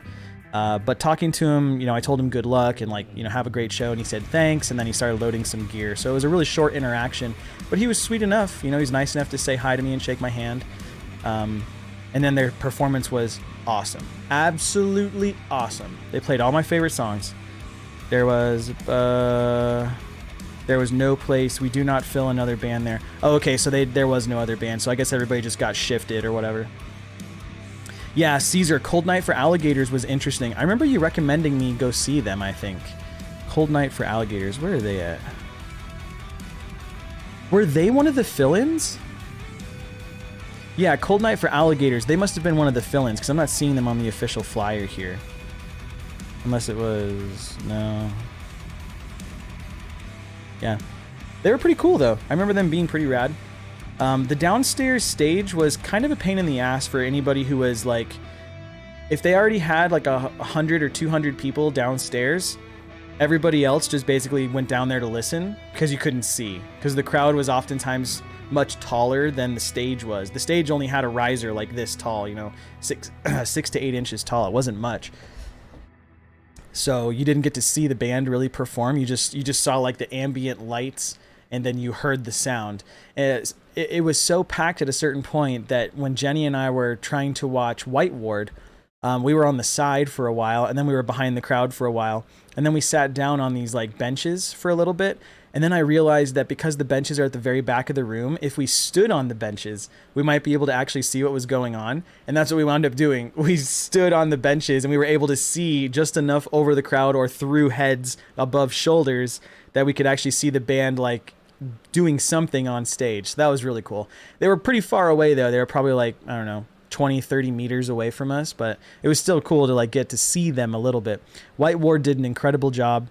I sent them a DM afterwards and said, hey, if you're still here, I'd love to get a picture with you guys.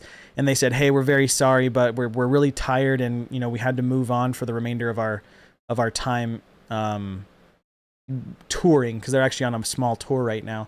They're like, we had to leave, and I was like, ah, fuck. So that sucked. I really wanted to get a picture with those dudes.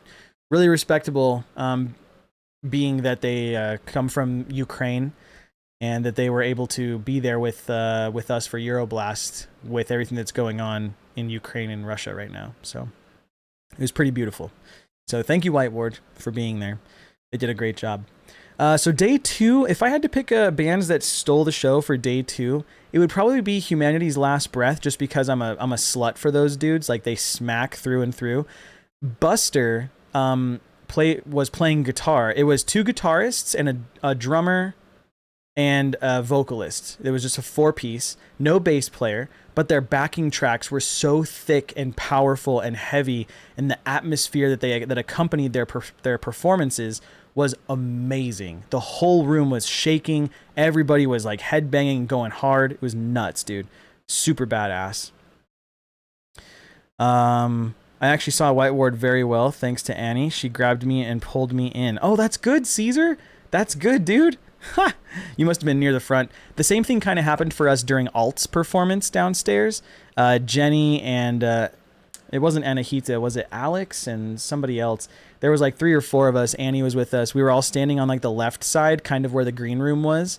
We were standing over there, but we didn't really have a good view. And then people started like coming out of the pit. They were exiting the pit our side. So we like started pushing our way through and driving a wedge in. And it was really badass. We were able to get in like right in front of the left speaker. Jenny's head was right in front of the speaker. Hope her hearing's okay. Yeah, Humanity's just hit like a train. It was incredible. And then the same thing.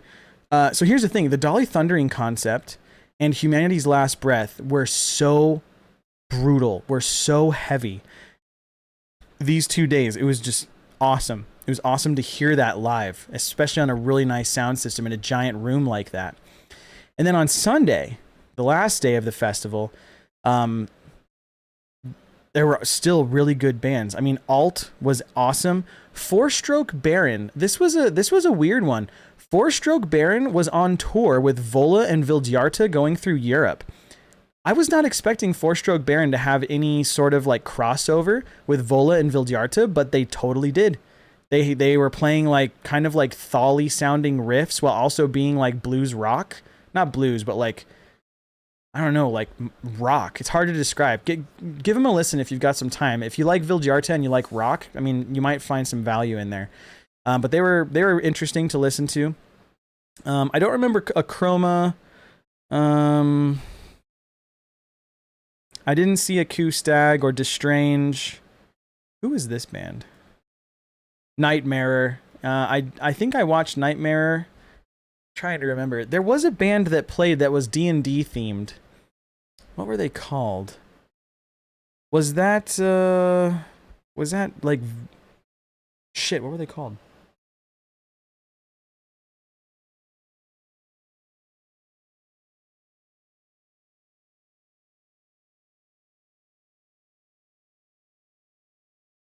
Fuck. They must have been an add-on because I don't even see them here in the official lineup. Or if they are, I just don't remember their name. But there was a band here that was like D&D themed, and they seemed like a relatively young band, but they did a pretty good job. Alex says you love 4-Stroke Baron. That's tight. Yeah, Alt was fantastic. I already told Jenny and Daniel. Daniel is one of the 2 showrunners for Euroblast. It's him and John. I told Daniel, I was like, look, dude, Alt should have been on the main stage, and he's like, I know. And I was like, okay, as long as you know, like they should have been on the main stage. If they ever come back, they're gonna be on the main stage, probably. Trying Check the link. Oh, check the link. Okay, thanks. Oh yeah, Chris, thank you for the link. Yes, Chris, you're the man. Okay, so there is an individual named Remy Gallego, and he's the mastermind behind the band, The Algorithm. You can see his name down here at the bottom of this. He made this cool little tool for us to use, this little app, so that if you wanted to see a band, you could click on it and it would make it yellow, so you knew which stage to be at which time. And so, like, you know, what we did was the Dolly Thundering, and then we did Unprocessed, White Ward, Pliny. This is basically, Time Evaluator. This is basically what day one looked like for me. When these bands were on the second stage, I was taking my time outside to, like, talk to people and to mingle and to help Jenny and the team if they needed any kind of help. Horizis. Yeah, Horizis, Jenny. Good memory.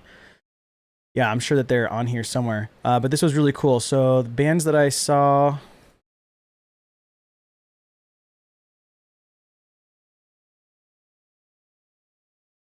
This is basically what day two... I did watch a little bit of MBR. That was pretty sick. I'm not really familiar with their discography, so it was kind of like, I'll check them out. But I was pretty tired at this point. You got to look, this is almost midnight, and we were all just exhausted because we had been there since on day two. We got there at like 1 o'clock, about an hour before the first band. On Friday, we got here at 11 a.m. because we had to help set up and prepare the grounds to actually be the festival. Interestingly, this is not a permanent facility for music. They do all kinds of different events here. It's kind of like an event hall. And so Euroblast happens to be one of the events that takes place in this event hall.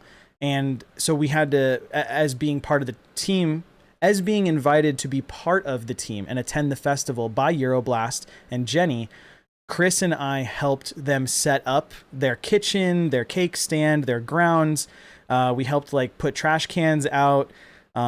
We helped move like beer from different places that needed it, kegs, you know, moving things to and from like refrigerated trucks, stuff like that.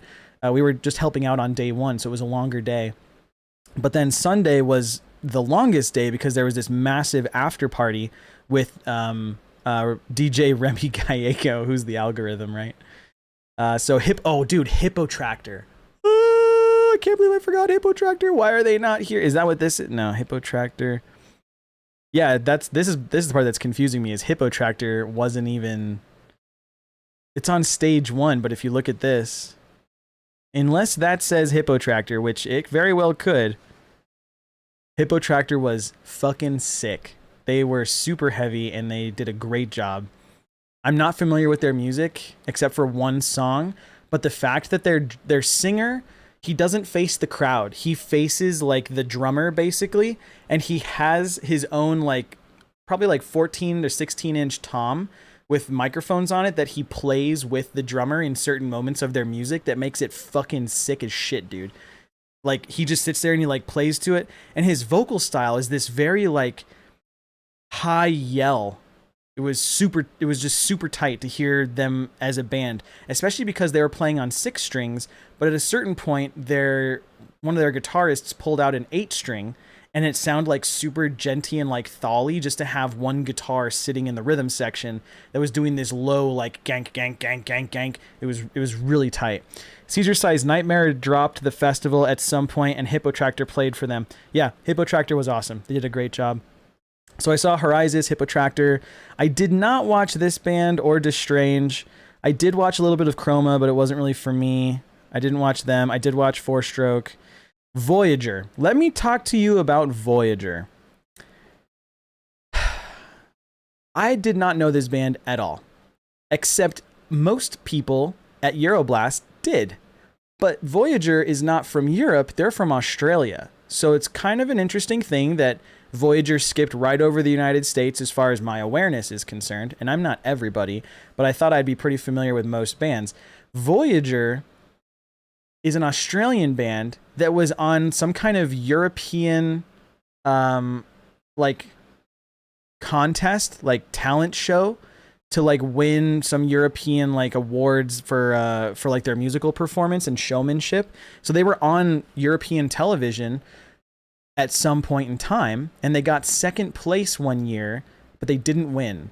And so Voyager has played Euroblast like 3 or 4 years in a row now. Jenny and I were looking back at the old Euroblast flyers. They've been on here quite a bit.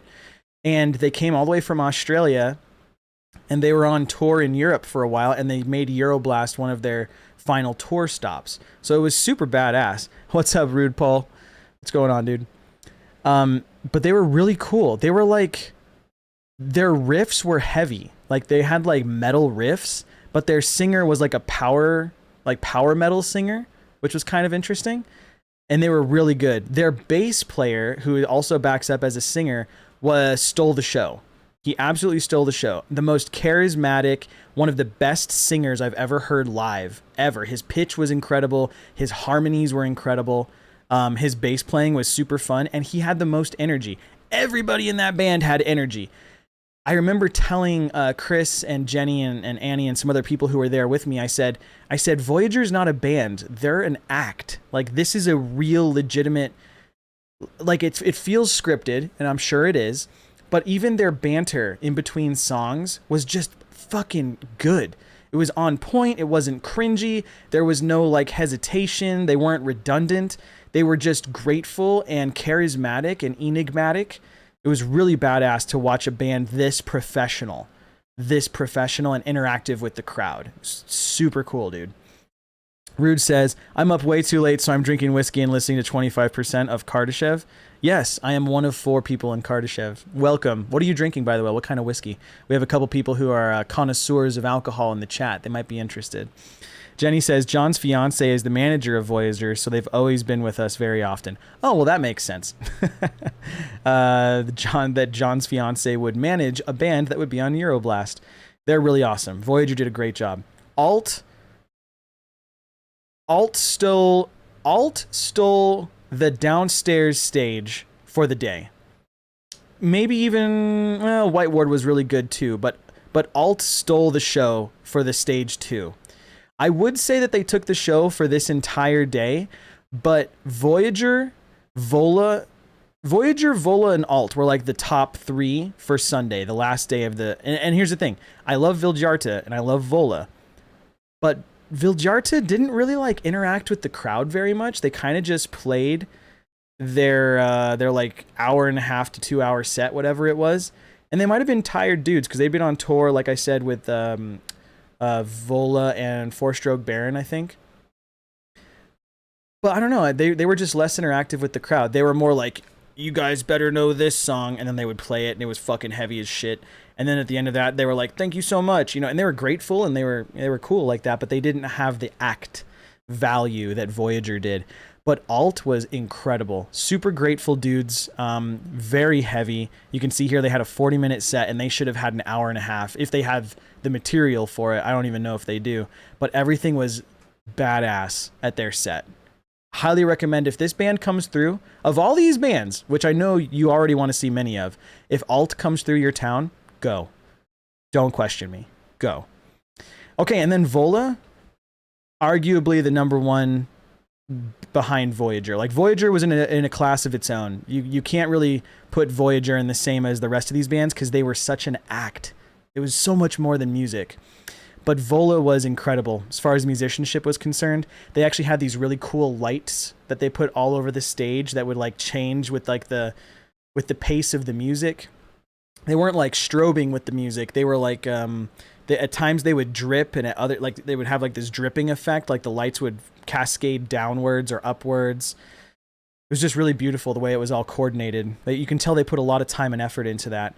And they did a really incredible job. Everything was so heavy and then also beautiful. They took a moment where their singer, whom I want to know his name, by the way.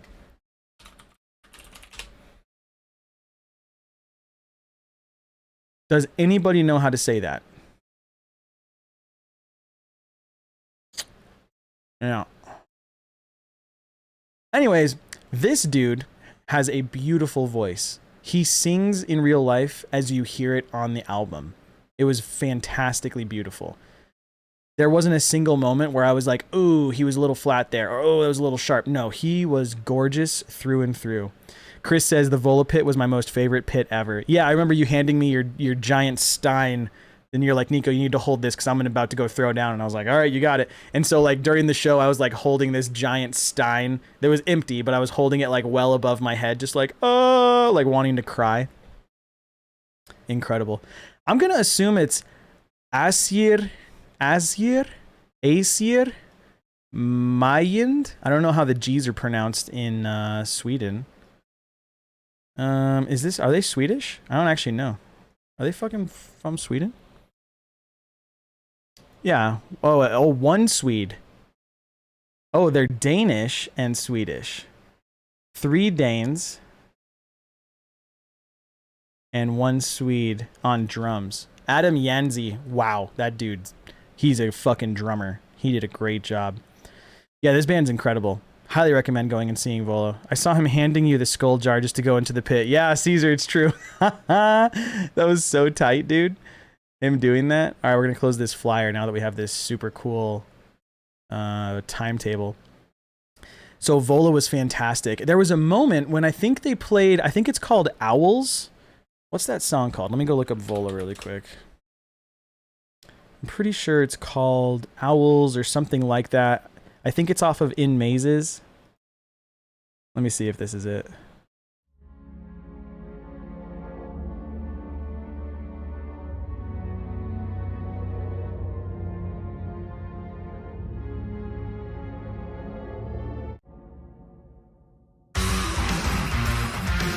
No, it wasn't Owls, but maybe it was Gutter Moon. Hold on.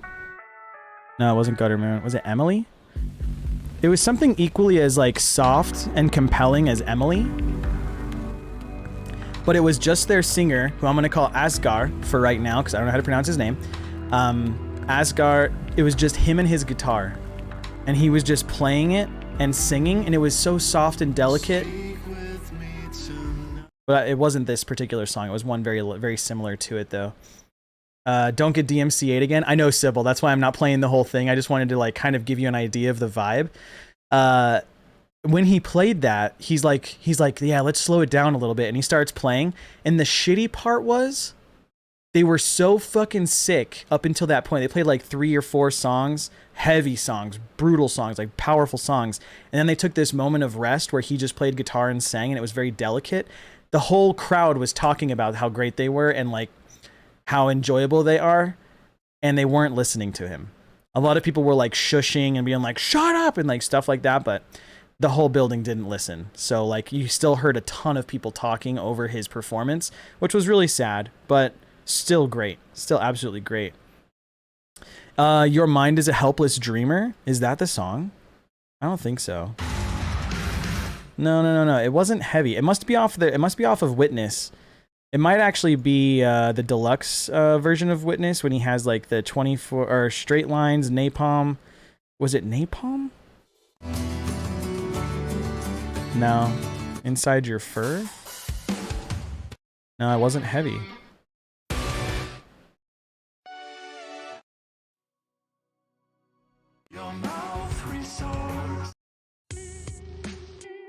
Oh, they played These Black Claws, and the hip hop section sounded freaking awesome. Whoever the hip hop rapper is in that song, his voice came through like the voice of God. It was so big and strong and powerful over the PA. It was awesome. I don't think it was Straight Lines. No. They wouldn't have played the same song 2 different versions, I don't think. But it was great either way. Hey, Rude, we'll see you later. I just saw your message, dude. Thanks so much for being here. Hope you check out the VOD later.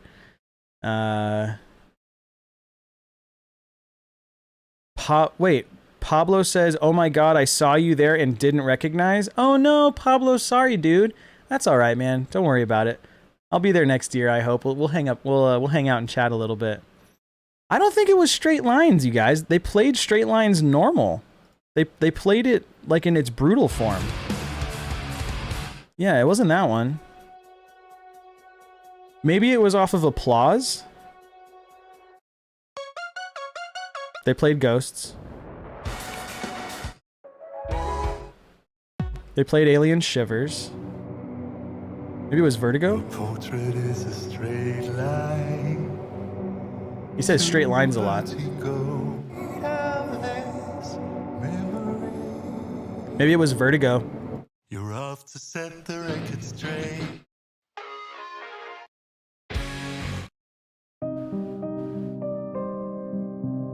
I can't get feelsy right now. I can't.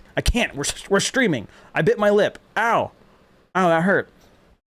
Okay, so Vola was incredible the whole time, through and through. And they were also equally as professional as Voyager in that he was talking to the crowd and he was being grateful and stuff, which the only reason that I bring that up is because while each band took their time to be grateful to Euroblast and the crowd and the sound guy and etc., like some of these bands just went about it in a way where it seemed a little more rehearsed. It seemed a little bit more like they were familiar with just giving thanks and doing that whole thing. So 24 Light Years, yeah, they played that too, but that wasn't the soft song. That wasn't the super duper soft one. And then after that, Azure played. I didn't see them, but then Viljarta, like I said, the first half of the Viljarta set I didn't even watch, and not for any other reason than I was helping Chris and Jenny clean up the cake stand, and I was helping prepare some food plates for them because there was very little food left. They had schnitzel, they had vegan schnitzel available in the green room, and they were running very low on it. So I was like, you guys want me to make you some plates? And they were like, yeah, please do. So the first half of the Viljarta set was us just all chilling in the green room. And actually that's when, what was his name? Asgar? That's when Asger? That's when Asger came down and was like, hey, do you guys know if there's any more towels? Like, I'm trying to shower. And Jenny said, no, we don't have any more towels. Like, we're out. And he's like, okay, I understand. Thank you. And like very professionally pissed, you know, he was like, fuck. All right, thanks.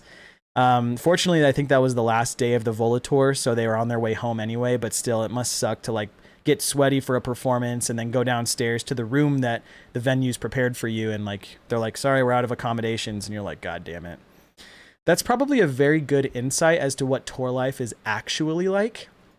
You know, we like to think that it's this really glamorous, like going country to country, spending time with fans and being a badass rock star.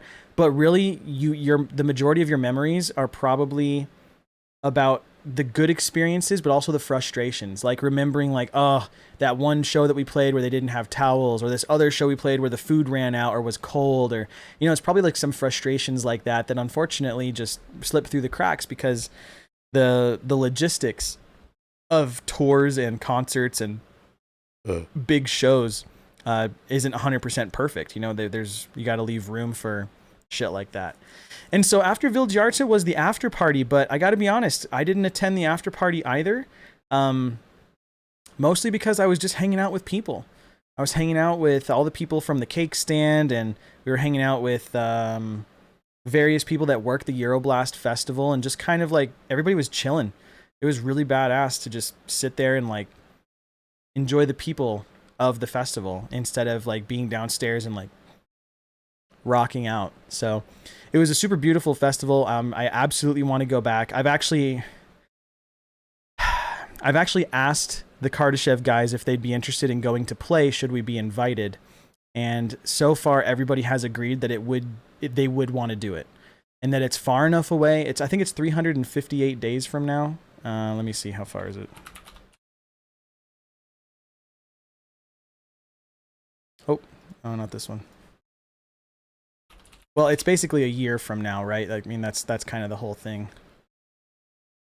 Oh.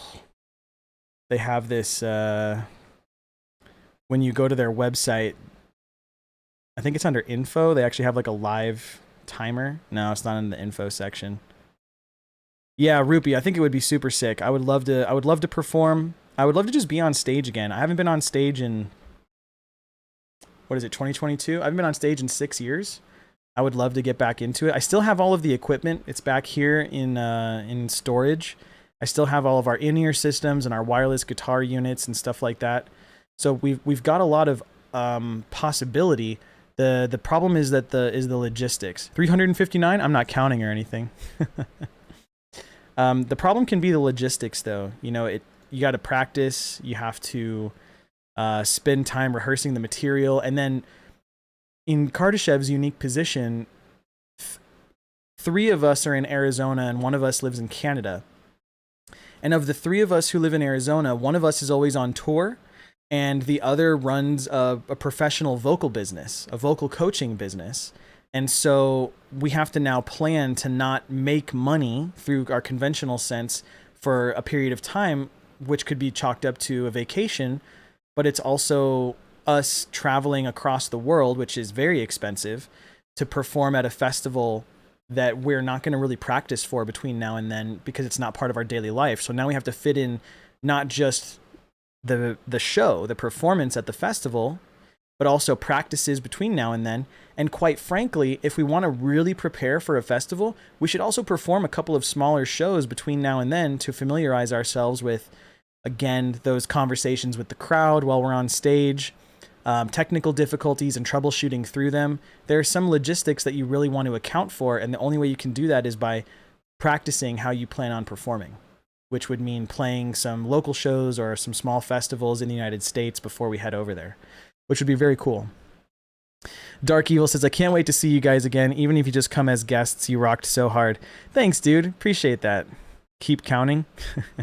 Yeah, the festival was beautiful. All of the people there were awesome. I had a blast. I wish that I had picked up one of those Vola guitars or the Hoppus guitars. I wish I would have picked one of those up and actually tried it. I didn't, and I'm kind of kicking myself for that. Not for anything, because I mean, I already have a beautiful instrument. Nope, not that one. This one. I already have a beautiful guitar. But sometimes it's important to just like check out the instruments that are at the festival, because these are the instruments that some of the musicians are playing on stage. You know, like they're like, hey, I'm not going to bring my own instrument. I'm traveling too far. I'm going to borrow a Hoppus guitar or a Vola guitar. The thing is with that, when we played TechFest in 2015, I specifically made accommodations with the guitar company that was sponsoring the festival so that I could borrow a 7-string from them. But here was the problem. When we got there, I went up to the owner of the guitars. I don't remember their name. I feel very bad for that. But I went up to them and I said, hey, my name's Nico. I contacted you beforehand that we were going to be performing here and that you said I could borrow one of the 7 strings. And he said, yeah, that's great. He said, I have 2 models. You can try either of them right now. He's like, you can play them as much as you want. And I said, great, thanks. And they were both not good. And I only say that because as a creator, as an artist, as a musician, your tools really have to work to the best of their capabilities, to the best of their capacity. You know, if you are a person who draws with pencil and your pencil is never sharp, or if the eraser never fully erases, you're kind of left with a mediocre drawing. By the end of it, you're like, oh, this isn't exactly what I wanted. But furthermore, the process of drawing itself becomes more of a hassle. It's more tedious and you're kind of annoyed the whole time, which is taking your focus away from your creativity. That's what happened to us when we were at TechFest. I actually did not borrow one of those guitars. Instead, I borrowed a guitar from our buddies in the Voynich Code.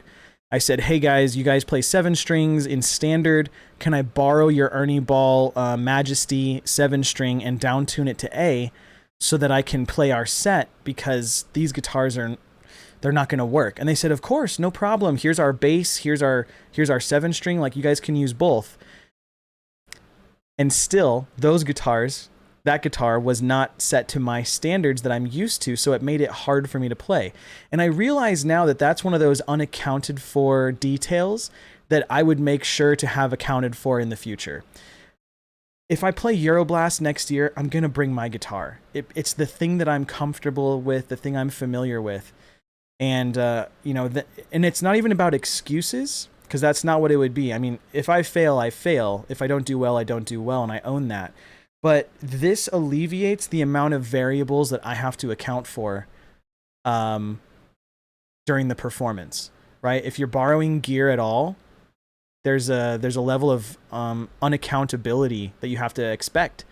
You know, will your drums feel right? Will they be the right height? Will they behave the same way? Will your in-ear system be as clear as the one that you're used to? Will the signal cut out at all? If I'm not using an Axe Effects but a different kind of amp processor, is it going to have the same kind of reverb that I expect of my guitar? Things of that nature. So those type of unaccountable things you want to account for, but it costs extra money to like check a guitar. Then you're worried if they're going to handle it properly, right? So that becomes part of the question as well. It's like it's a whole thing. It's kind of crazy how it all works out. Rupi says that the Happas felt awesome. That's good to hear. They looked fucking sick, dude. They all look like, it looks like if Meshuggah made guitars. Like, that's what those things look like. Meshuggah or Humanity's Last Breath. If those bands were selling guitars, Happas would have been those guitars. Dave says, I hope one day you'll play a show in New Zealand. Dave, if you can get a hold of tour management or a really badass band in New Zealand, send them our profile. Say, hey, this band. I was talking to the guys in Kardashev, and they're looking for opportunities to play around the world. Here's their profile. Send them a DM. Seriously, do it. Become the person between us and the possibility. You know, reach out to bands that you want to see us play with and say, hey, give these guys a chance. You never know what'll happen. That's how I met Jenny. That's how I went to Euroblast. That's how Chris is involved with Kardashev and Euroblast, is that he reached out. He just sent a DM, dude. It can be that easy. Caesar Aristides. Yep, that's my Aristides, dude. This is it. I know you and I were talking about gear. Here's my baby. This thing smacks. It is the best. I love it so much. Caesar, now that you're following on the YouTube and stuff, on Tuesday, when I play through some music, you can hear it. You can hear the pickups. It's got the Fishman Fluence Moderns with the rechargeable battery pack installed. It's a headless 070 raw model. I didn't want any paint finish on it. I just wanted it to have this cool like semi-gloss black Arium finish. Obviously, like all of their guitars, it's a solid construction because doesn't have any wood on it. The fretboard is Lumilite or Lumilite. Wait, Richlite. It's a Richlite fretboard. It's got Lumilite up here for glow in the dark. It's got the logo, and it was cast in clear resin with gold glitter. So you can see here, clear resin with gold glitter. It's kind of hard to focus. And then also on the 12th fret, this is the Kardashev logo. And it's done extremely well. It's kind of hard to see the detail on camera, but it's done very, very well. And so the black and gold hardware matches the black and gold earrings, baby. You know how we do. No, it's not wood. There's no wood on this instrument. It uses a synthetic proprietary material invented by Aristides, particularly for sustain and resonance. It's actually it's a synthetic polymer material that they specifically use with these guitars to give the guitars more sustain and more resonance throughout playing. It's kind of incredible. Go on their website, aristidesguitars. What is their official thing? Here, let's go check it out really quick. We'll just scooch over there real fast.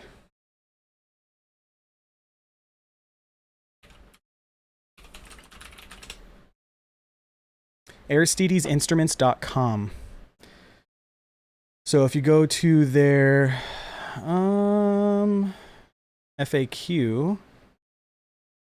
Wait, is it their FAQ? No, there's a section here. Story, there it is. I couldn't find it up here. Oh, there it is. Story. I just missed it. So they talk about their process and the way that it works. But here was like their concept. They wanted perfect control of tone, incredible playability, innovative design, optimal utilization of the Arium properties. So this is that material. Arium. Arium doesn't sound as good because it's too close to Aryan, and there's a lot of negative connotation with that. So it's probably Arium. But the whole idea is that it's a synthetic material that they have control over and isn't going to be susceptible to like what's the word? It's not going to be susceptible to like humidity and changes in environment and temperature and stuff. Now, that's not entirely true. My guitar has felt different on humid days, particularly humid days, but not nearly as drastically as a wood guitar. So that's a little bit of food for thought. I've had it for coming up on 8 months now. I got it in February. It's currently October. Yeah, it's 8 months. I've had it for 8 months, and over those 8 months, I've only had one day where it didn't play perfectly. Every other day, it's flawless. So highly recommend Aristides for this. Or some people say Aristides, like it's Greek, like Heracles, Aristides. I don't know. I'm sure there's a pronunciation in here somewhere. But this was kind of the idea. Now, if you go back and you read the production process, they have this cool thing that shows you all the different layers that go into the instrument, which I'm going to have to open in its own tab. I wish they had a higher quality version of this, but so they have the Arium core. This is the main instrument. And then they have all these layers. There's a carbon fiber layer, a glass fiber layer, an inner coating, which they have in there. If you open up the electronics pack, you can kind of see it. An outer coat. I don't know what the microchip is for necessarily, but this is kind of the different layers of the instrument. And when you watch their YouTube videos of their process, you can actually see how they like spray and paint in the different coatings for the instrument through and through. And the sustain is really good on this thing. I mean, I wouldn't say it's better than like really hot pickups, but it is still very good. So it's pretty innovative. It's kind of like an alien guitar. It's pretty sweet. I would highly recommend it. Caesar, if I do get to play Euroblast next year, you are welcome to play this guitar and try it out. I would love to give you some time with it so you can try it, dude. I know you are also a guitar connoisseur. Is the black plate always see-through? Yeah. Well, on mine it is. Whoops, let me switch the screen again.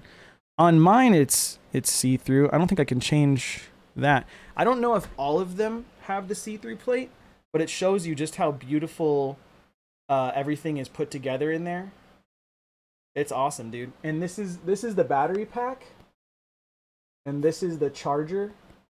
It just charges on a micro USB. It's nothing crazy. It's universal, so it's really awesome. And then they give you the strap too. It's a really nice strap. I actually like this strap a lot. It's probably one of my favorite straps I've ever had. And then they also give you a carrying case. It's a TSA flight ready case is what it's called. And the flight case is really nice. It's just a softback though. It's not hard, so I'm a little worried about like checking it with a plane. I would want to use it as a carry-on, and I would probably check my other bags if that would even work. It's so rare to see an Aristides in the wild. Yeah, Rupee, it is. Aristides is, I think it's because of the cost. They're very expensive. When we were in Cologne, Jenny took Chris and I to a music store.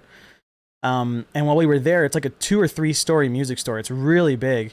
But they had production model instruments on the floors. They had acoustics on the first floor, and then electric on the second floor with basses, electric basses, acoustic basses. And we went around looking at all of them, and they had the normal stuff, you know, Ibanez, Gibson, Schecter, all that kind of stuff. But then I went I went across the building through this like kind of like a bridge, like a sky bridge. And they had this like specialty room where they had more boutique instruments, and in there they had Mayons and they had Strandbergs.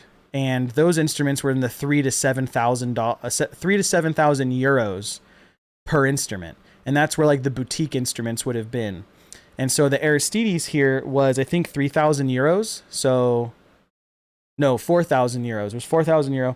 And it still took 8 months for them to get it to me. I ordered it in April and I didn't get it till January. So 8.5-ish months, just because of the period of time it takes for them to make it. Also, I opted for the custom inlay work so I could get the logo in the gold resin, or the clear resin with the gold glitter. And with that, they add additional time frame because their inlay department emails you with designs and trying to get your approval. They're like, here's a mock-up. Actually, I probably still have it. Let me see if I can pull it up. Hang on a second. You'll see what I'm talking about here.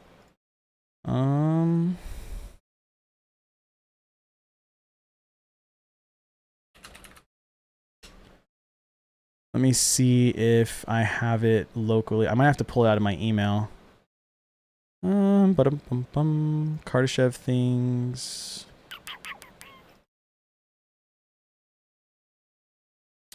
No, it's not that one.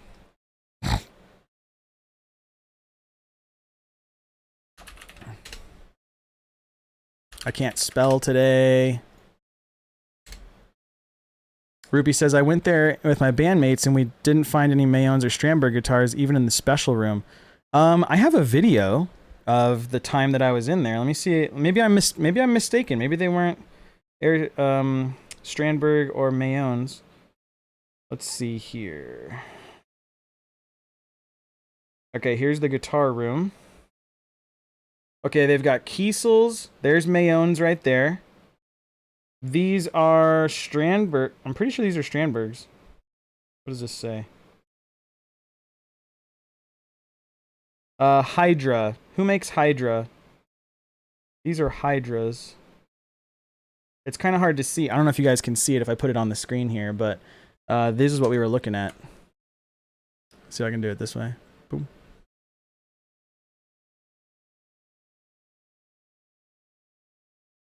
They were like headless, 6-string, 7-string. Pretty sure they were Mayonnaise and Strandbergs.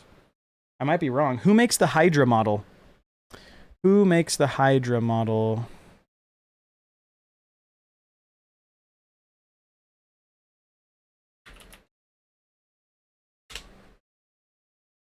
Yeah, it's Mayonnaise. Yeah. There they are. This is them. Boom. There you go, baby. This one was on the wall. This is the Elite. Go away. This was the Elite 7.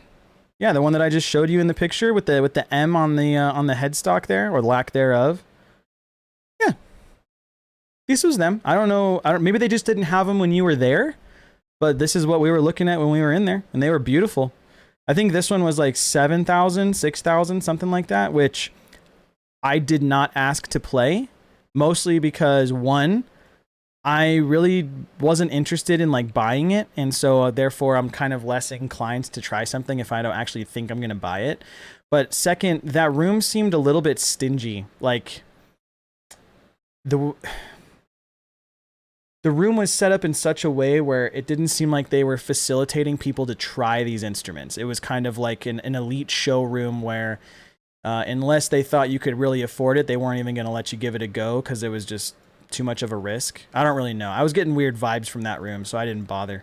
But they were there. Yeah, that was totally there. Yeah, so that was kind of my time in Germany. After that, it was mostly just time with friends, hanging out with Jenny, hanging out with Chris. We got to explore a little bit more of the countryside. We had some like just stay-at-home days where we like watched movies and watched YouTube. That was super fun. But that was kind of the time in Germany. And there's a ton of pictures. I might share some of these like family photo things with the Discord. So if you guys want to check it out, you can kind of see what it was like. This was like the first floor of that music store that we were in. We were trying out these like Martin guitars. There's Chris and I. They had this like specialty Martin room where a guy was playing a guitar, but I really wanted to try this classical, which I think she recorded a video of me playing. I think it's this one. No, maybe it's this one. Is this a video? Yeah.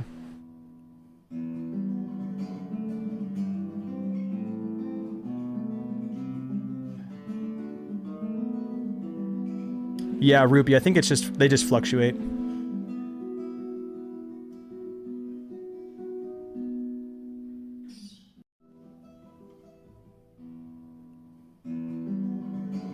It sounded beautiful though.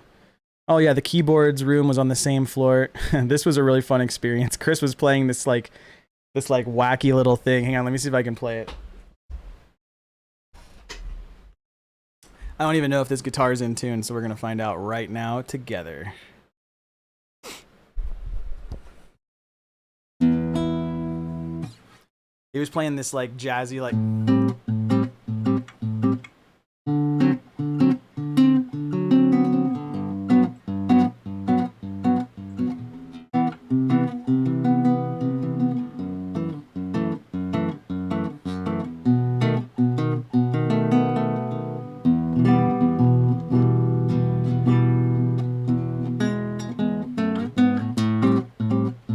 He was playing something like that, like a jazzy little progression on that guitar, and I was just like, and welcome back to another game show where today, and I was just like improving this like nonsensical thing as if I had a microphone and there was an audience and stuff.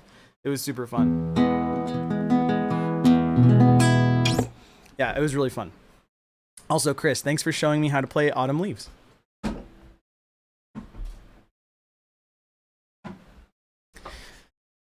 He's got it.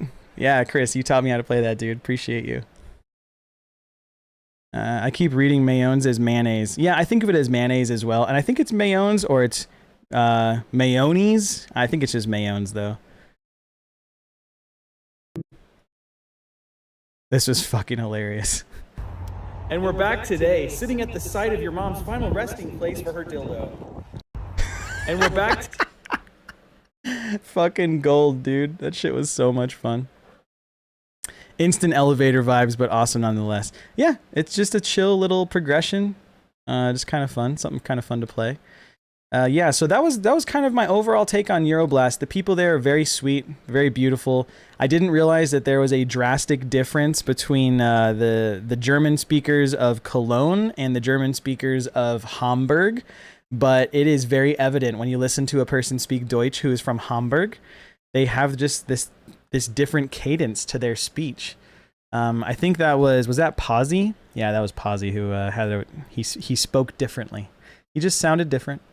And there was one guy there, Nicky Schwarzenegger, as I call him, behind his back, because he has this like super low tone, and when he's trying to speak English, it just kind of comes across as Arnold Schwarzenegger a little bit.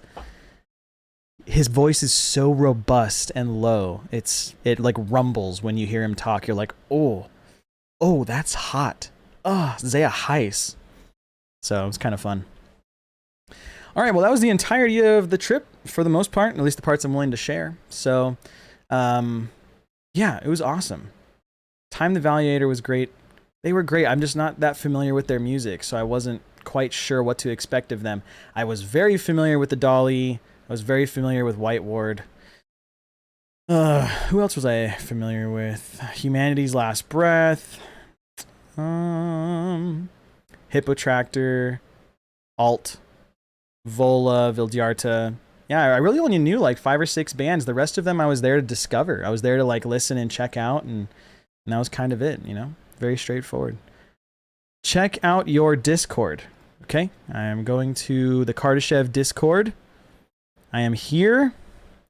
There are many things that I am being pinged on. Oh wait, is it a direct message?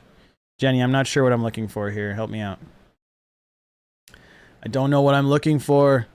Message requests. Message requests? Jenny, help me. Guide me. I don't know what we're talking about here. Is it under general? I'm going to go to general. Maybe it's something in general. I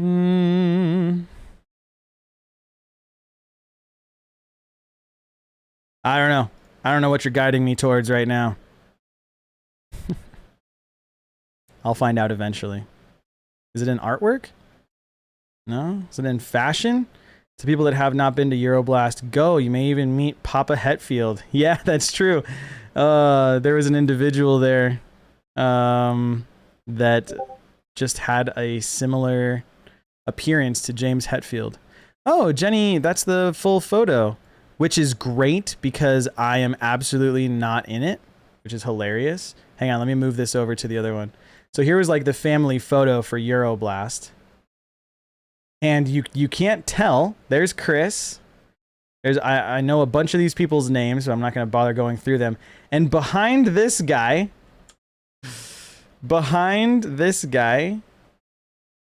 right here is my hands. I'm yelling. I'm like, ah, like I'm yelling straight up. There's my hands. You can see the tip of my beanie. Here's Daniel, one of the showrunners for Euroblast. John was over here. This is John. He also runs it. Thanks for that message, Jenny. This is cool. I wish my face was a little bit more evident, but I'm behind the creepy eyes guy. So it's kind of hilarious. Yeah, I'm right behind him yelling at the top of my lungs. Oh well.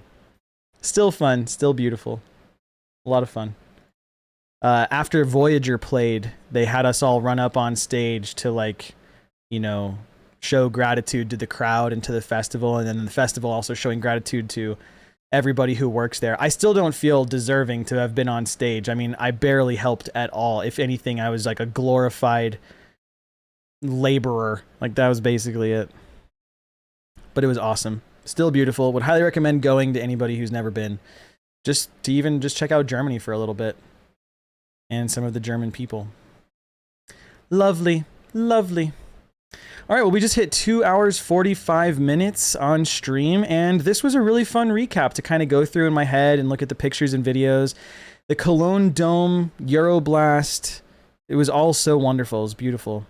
I have one where you can see yourself. I'll send it. Oh, thanks, Caesar. Appreciate you, dude. I don't know if you're on Discord, but if you are, jump over there. Actually, I think I saw you join the Discord. I thought I saw you jump in the other day. Maybe I missed you. Were you... Oh, there's Rupee. Rupee's here. Rupee, let me give you a roll, baby. Boom, boom, boom, boom, boom. Daddy. Bam. And then there's Juniper. Yeah, there's a bunch of new people in here. I just don't know who's who yet. You're always welcome in Germany. Aw, thanks, Rupee. Yeah, so that's the whole thing. That's as far as I'm gonna take it. I think if anybody has any questions, we can continue discussing it in the Discord. There's gonna be a lot of beautiful pictures. There's gonna be a lot of funny videos and memories that I'm gonna be talking about in the future, I'm sure. But for right now, oh, there's Caesar. Here you are. Oh, you do have a picture. Oh, sick. You still can't see me, dude. Hold on, let's open it. Let's open it over here.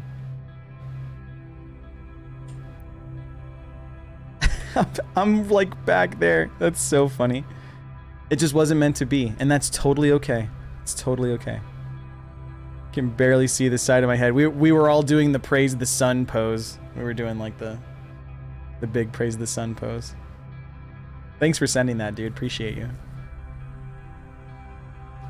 That's all right. It's not a big deal. I mostly just kind of wanted a picture to... It's important to me. Like, I know I'm there. I don't need to, like, have people come over to my studio and I'm like, oh, if you look real close. Like, nah. I'm just like, oh, yeah, this was Euroblast 2022. And I know half of these people's names. And in a week, I will know 25% of these people's names. And then in a month, I will know 10% of these people's names. But that's okay. That's okay. We're still having fun. I don't know why the message requests is not working. Maybe I have to restart Discord or some shit. I don't know what's going on with that. It's being really weird. All right, well, it is 2:45 my time. I think it's probably good for me to take a break today. After recapping this, this will be a fun VOD for me to save and look back on in the future to remember what it was like in Euroblast. And I appreciate you all being here with me. I'll see you guys on Tuesday.